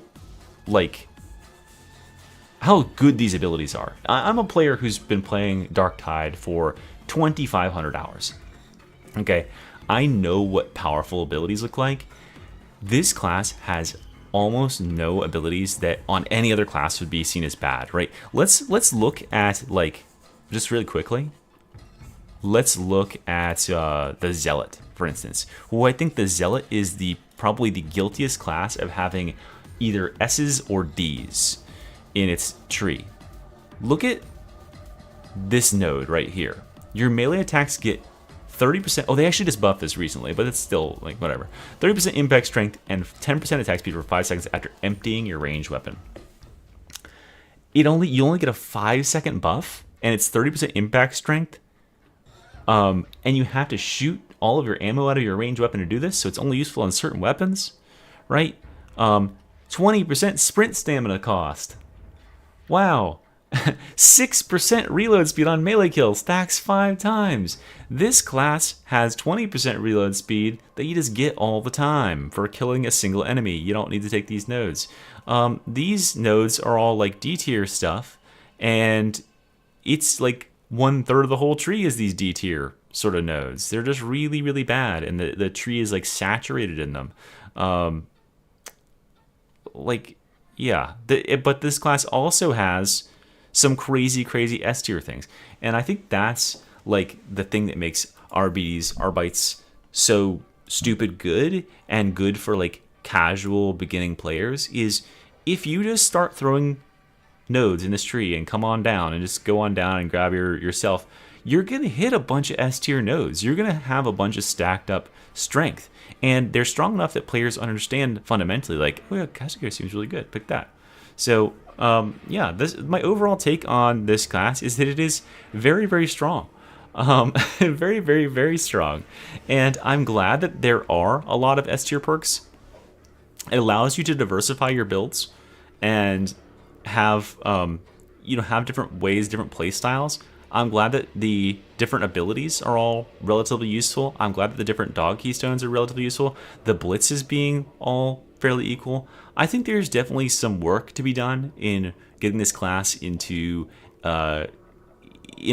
order. I think he is perhaps a little bit too strong for the game, but at the same time, they could also just make the game harder. They could also just up the skill ceiling, or like the demand for like high level players of the game.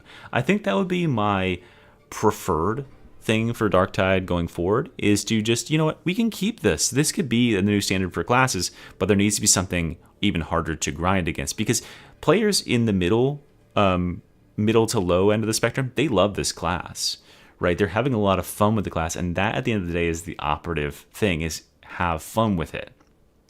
So as long as players are having fun, I don't have any problem with the class being powerful, but once players like really figure this out and they start just rolling over Havoc will become less fun, and that's where I get my fun. I derive my fun from it. So I just want that to stay competitive and stay challenging, so that we can continue to have fun.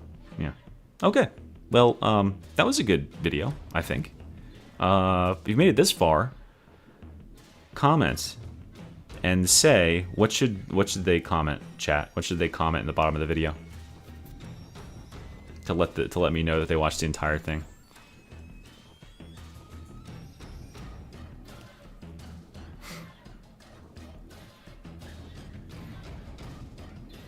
Middle to low? That's me! Alright, let's go test this thing while I'm here, by the way.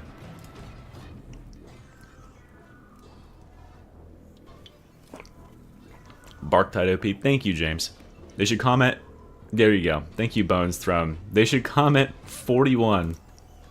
41. Sum 41. Oh, there we go. Comment sum 41 at the bottom of the video, because the sum of all S's was 41. Yeah, dude, if you have ever wanted to run solo games, this is a great class to do it in. Uh-oh. Bad cat.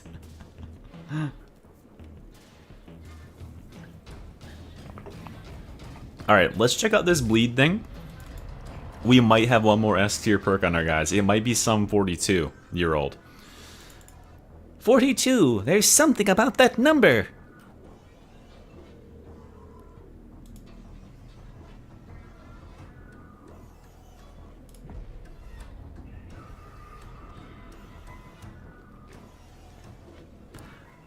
I need to play with a rebreather. You know, I might move rebreather up. I trust Gamorka. If Gamorka's still here, I do trust Gamorka. You know, he plays. That guy can play the game. So I do trust him. I perhaps just wasn't hampered enough in the games that I played by the Tox Bombers to really feel the effect of it. So maybe I'll have to try that out and really see how fucked up it is.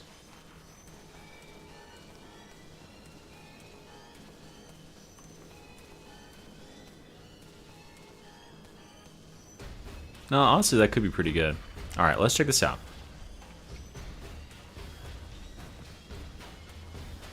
Wait, passive remote detonation boom. What does that mean? Like the dog just explodes every so often on its own?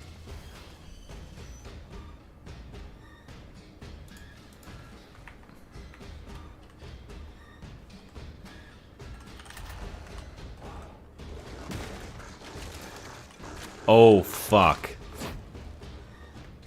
Uh-oh. Uh-oh. This is good. Uh-oh. What do we need, Alright, I want Ragers. Oh, fuck, I passed by one. I can't believe this is what this is intended to do.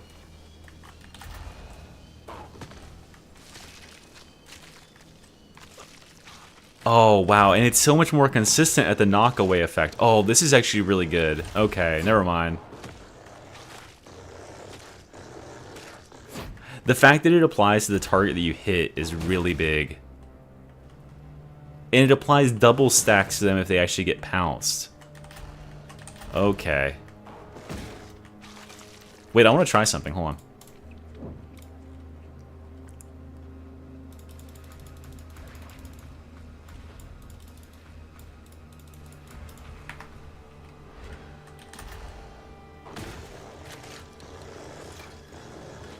Okay, it doesn't stack the stacks. Oh, we need to it keeps the stacks up on pounds. Okay, it doesn't stack. Wait, why is that not stacking that? Is that only? Oh, there it goes. Okay, so the bleed stacks don't stack that. That's good. Wow, look at that radius though. You hit this guy. What was the other one we were gonna test? It was something down here, right?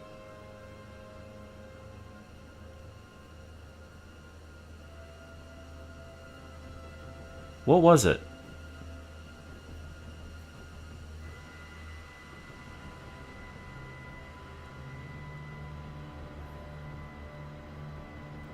Wait, hold on a second. Does staggering hits count for dog?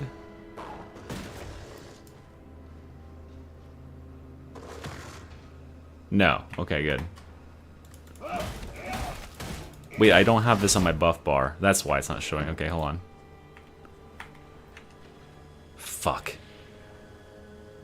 Mod options. Better buff management. Fuck, I don't think I can fix my buff bar right now.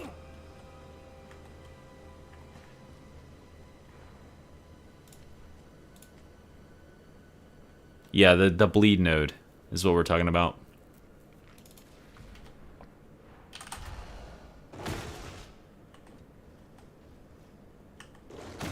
Hold on, we gotta go full dog. Wait, why can't I take this? Oh right, that. That's why.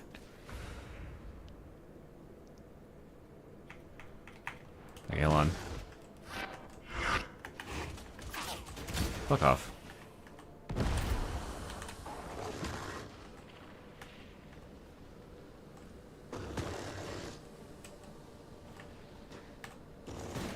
How fast can you kill a Reaper? Kill this Reaper, go.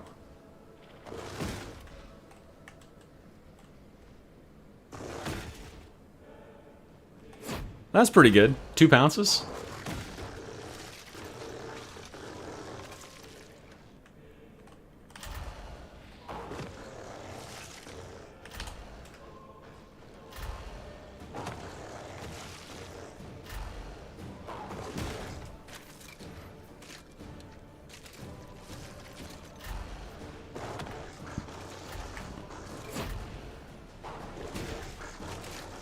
I love watching the dog kill people.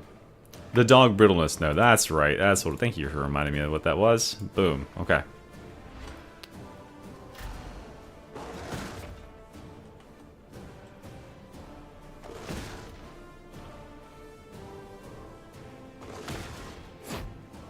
Hard as hell. Hold on. I think it's not stacking it to full instantly.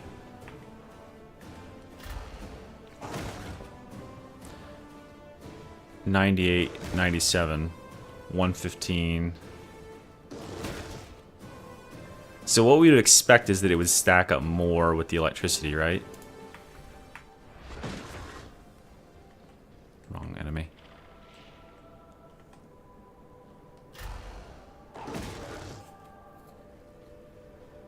Ooh. Wait, I think it does. No, but not quite. No, it can't be. That can't be right.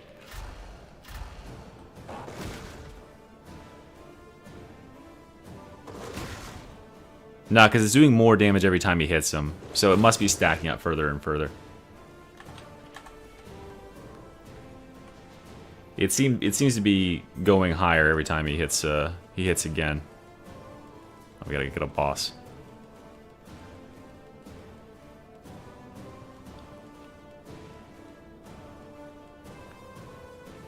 Where is... There it is, okay.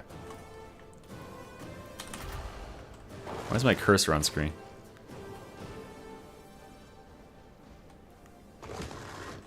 It's so hard to... I need like a DPSometer or something.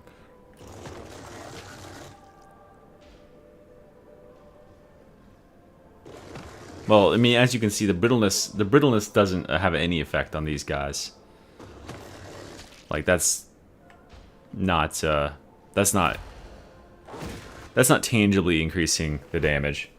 But that's pretty good against the Crusher. But again, like, okay, that's with the brittleness, right? 3 pounces. It kills him right after the 3rd pounce. Now, reminder, this is without the dog buff, the additional dog damage buff.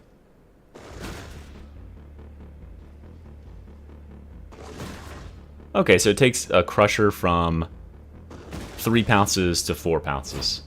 I don't think that's a great investment of a perk, because it can kill everything else in the same amount of pounces. It's not going to make the difference on any other type of target. Yo, that bleed and electricity is really nuts. Okay, so hold on. We gotta go back to the drawing board, guys. We're going back up. Fuck. Alright. This is coming off of here. I think the bleed is that S tier?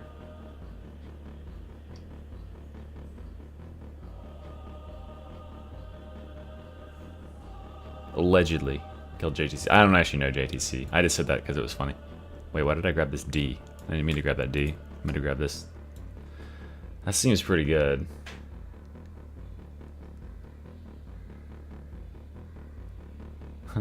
More S tier nodes. Wait, wait, wait, what's kill order?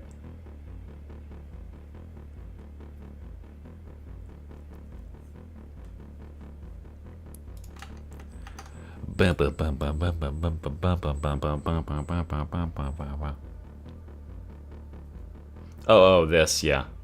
It does increase his damage by a lot. Yeah, yeah. Okay, yeah, I'd say it's S. I mean, really... Oh, thank you, Lasagna Larry. Really, when you think about it at the end of the day, like... That's going to increase his boss damage a lot. This song does sound like Spy Hunter, doesn't it? Wow, what a pull. I love that game back in the day.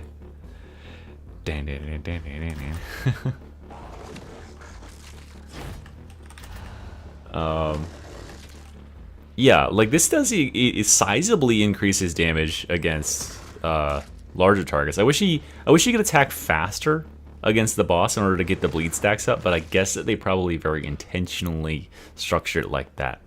But since he can he attack this? Because he doesn't bite the smaller targets, so he attacks them fast and gets the stacks up pretty quick. That's right, being gay is now illegal. Whereas last month it was illegal to not be gay. That's how it works.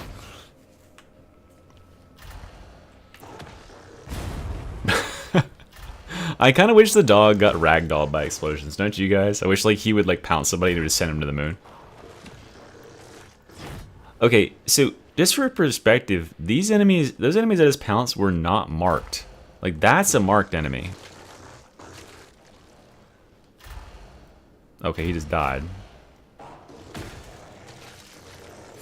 That's really fast.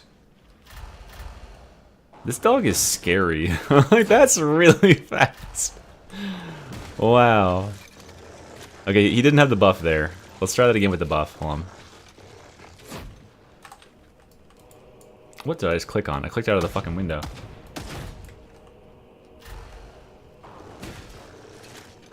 Oh wait, the dog has to attack the marked enemy, right? Ah! Attack this guy.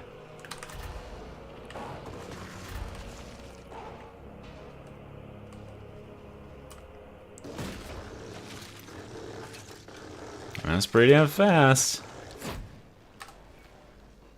Wait, does the weapon you have in hand matter for this? Like, if I have rending, does it make my dog have rending? Hold on, we can test that.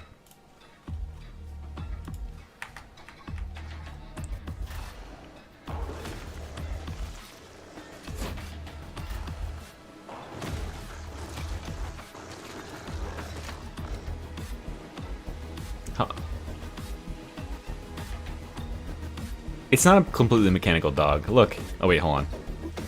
I can't get close to him. I have to get close to him like this. See? He's got a fleshy neck stub that has all sorts of like cords and pipes and stuff shoved into it with flesh stretched over it.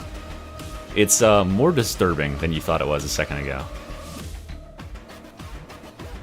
This part is... Is that flesh? I think it's just generic gray matter.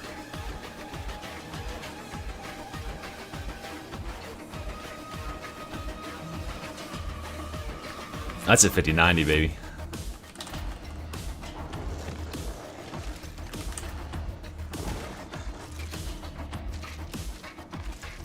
I saw 615. Okay, so with 615 with the rending on there.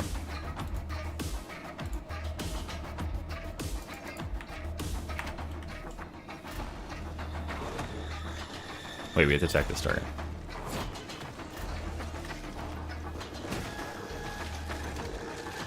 No, it's the same.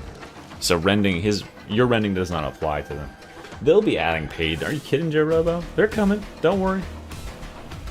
Yeah, I purposely made him black because I didn't like seeing the pipes in there. I'd rather pretend he's fully mechanical because that's actually really upsetting looking at that way that is. So. The Mastiff skin is really cool, but I do like that this one has like the robotized stuff. I hope they add more robity things. Oh, I gotta stop recording. Okay, there we go. Alright guys, geez. Well, I mean, I've been here for 3 hours. I'm sorry I don't have any time to really play tonight, but hopefully that was fun. I think you guys had fun. There's a ton of y'all here, and I appreciate everyone that donated. I need to go sit down and like edit this up, and I'll repost it to the channel. You guys can watch it again! Oh yeah! How excited are you for that? I might do this more often, yeah. I do like the handle.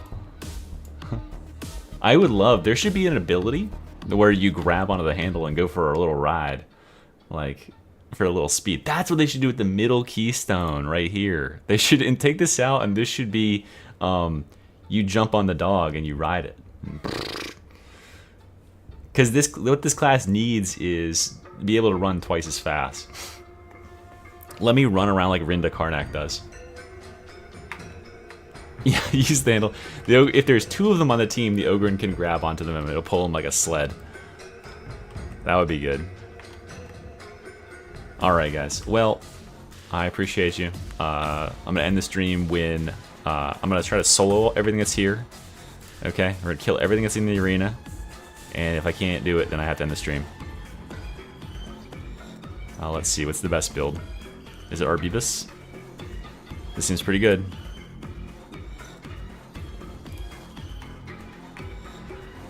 Alright, here we go. Creature spawner. Enable respawn off. Sound muffler off. Shit, I haven't played Dark Tide all day. I'm gonna get fucking mogged on, and it's gonna be funny. Place your bets. How many seconds is really last? What target should I remove first? Let me just kill everything. Alright, 3, 2, 1, go!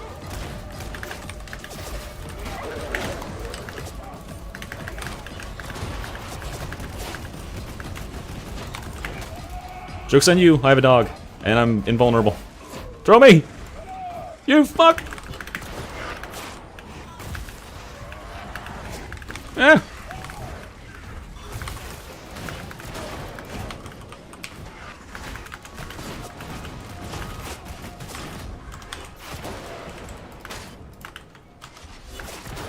Oh, I'm invincible again. You're fucked. You're all fucked. Oh, I clicked out of the window. It's okay. We're making it. Ow. Dex.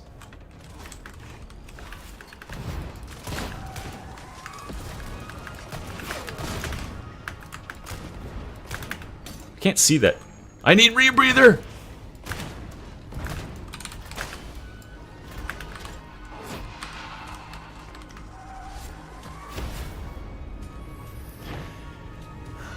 This class might be busted, guys.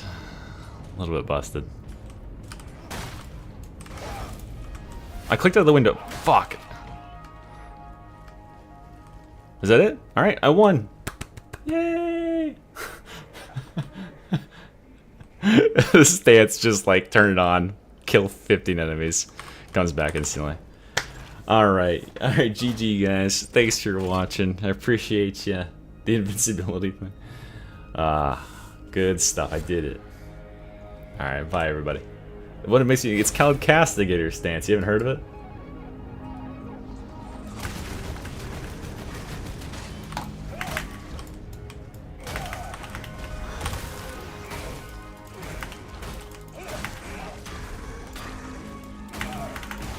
Ow.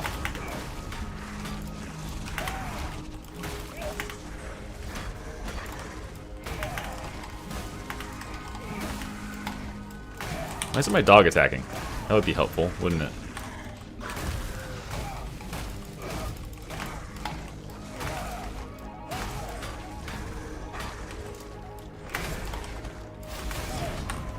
Perfect. I had invulnerability on, guys. I forgot. I had invulnerability on that whole time. I would have been fine, right? Probably. Alright, I'm shamed. Bye. I was cheating the whole time. I lied.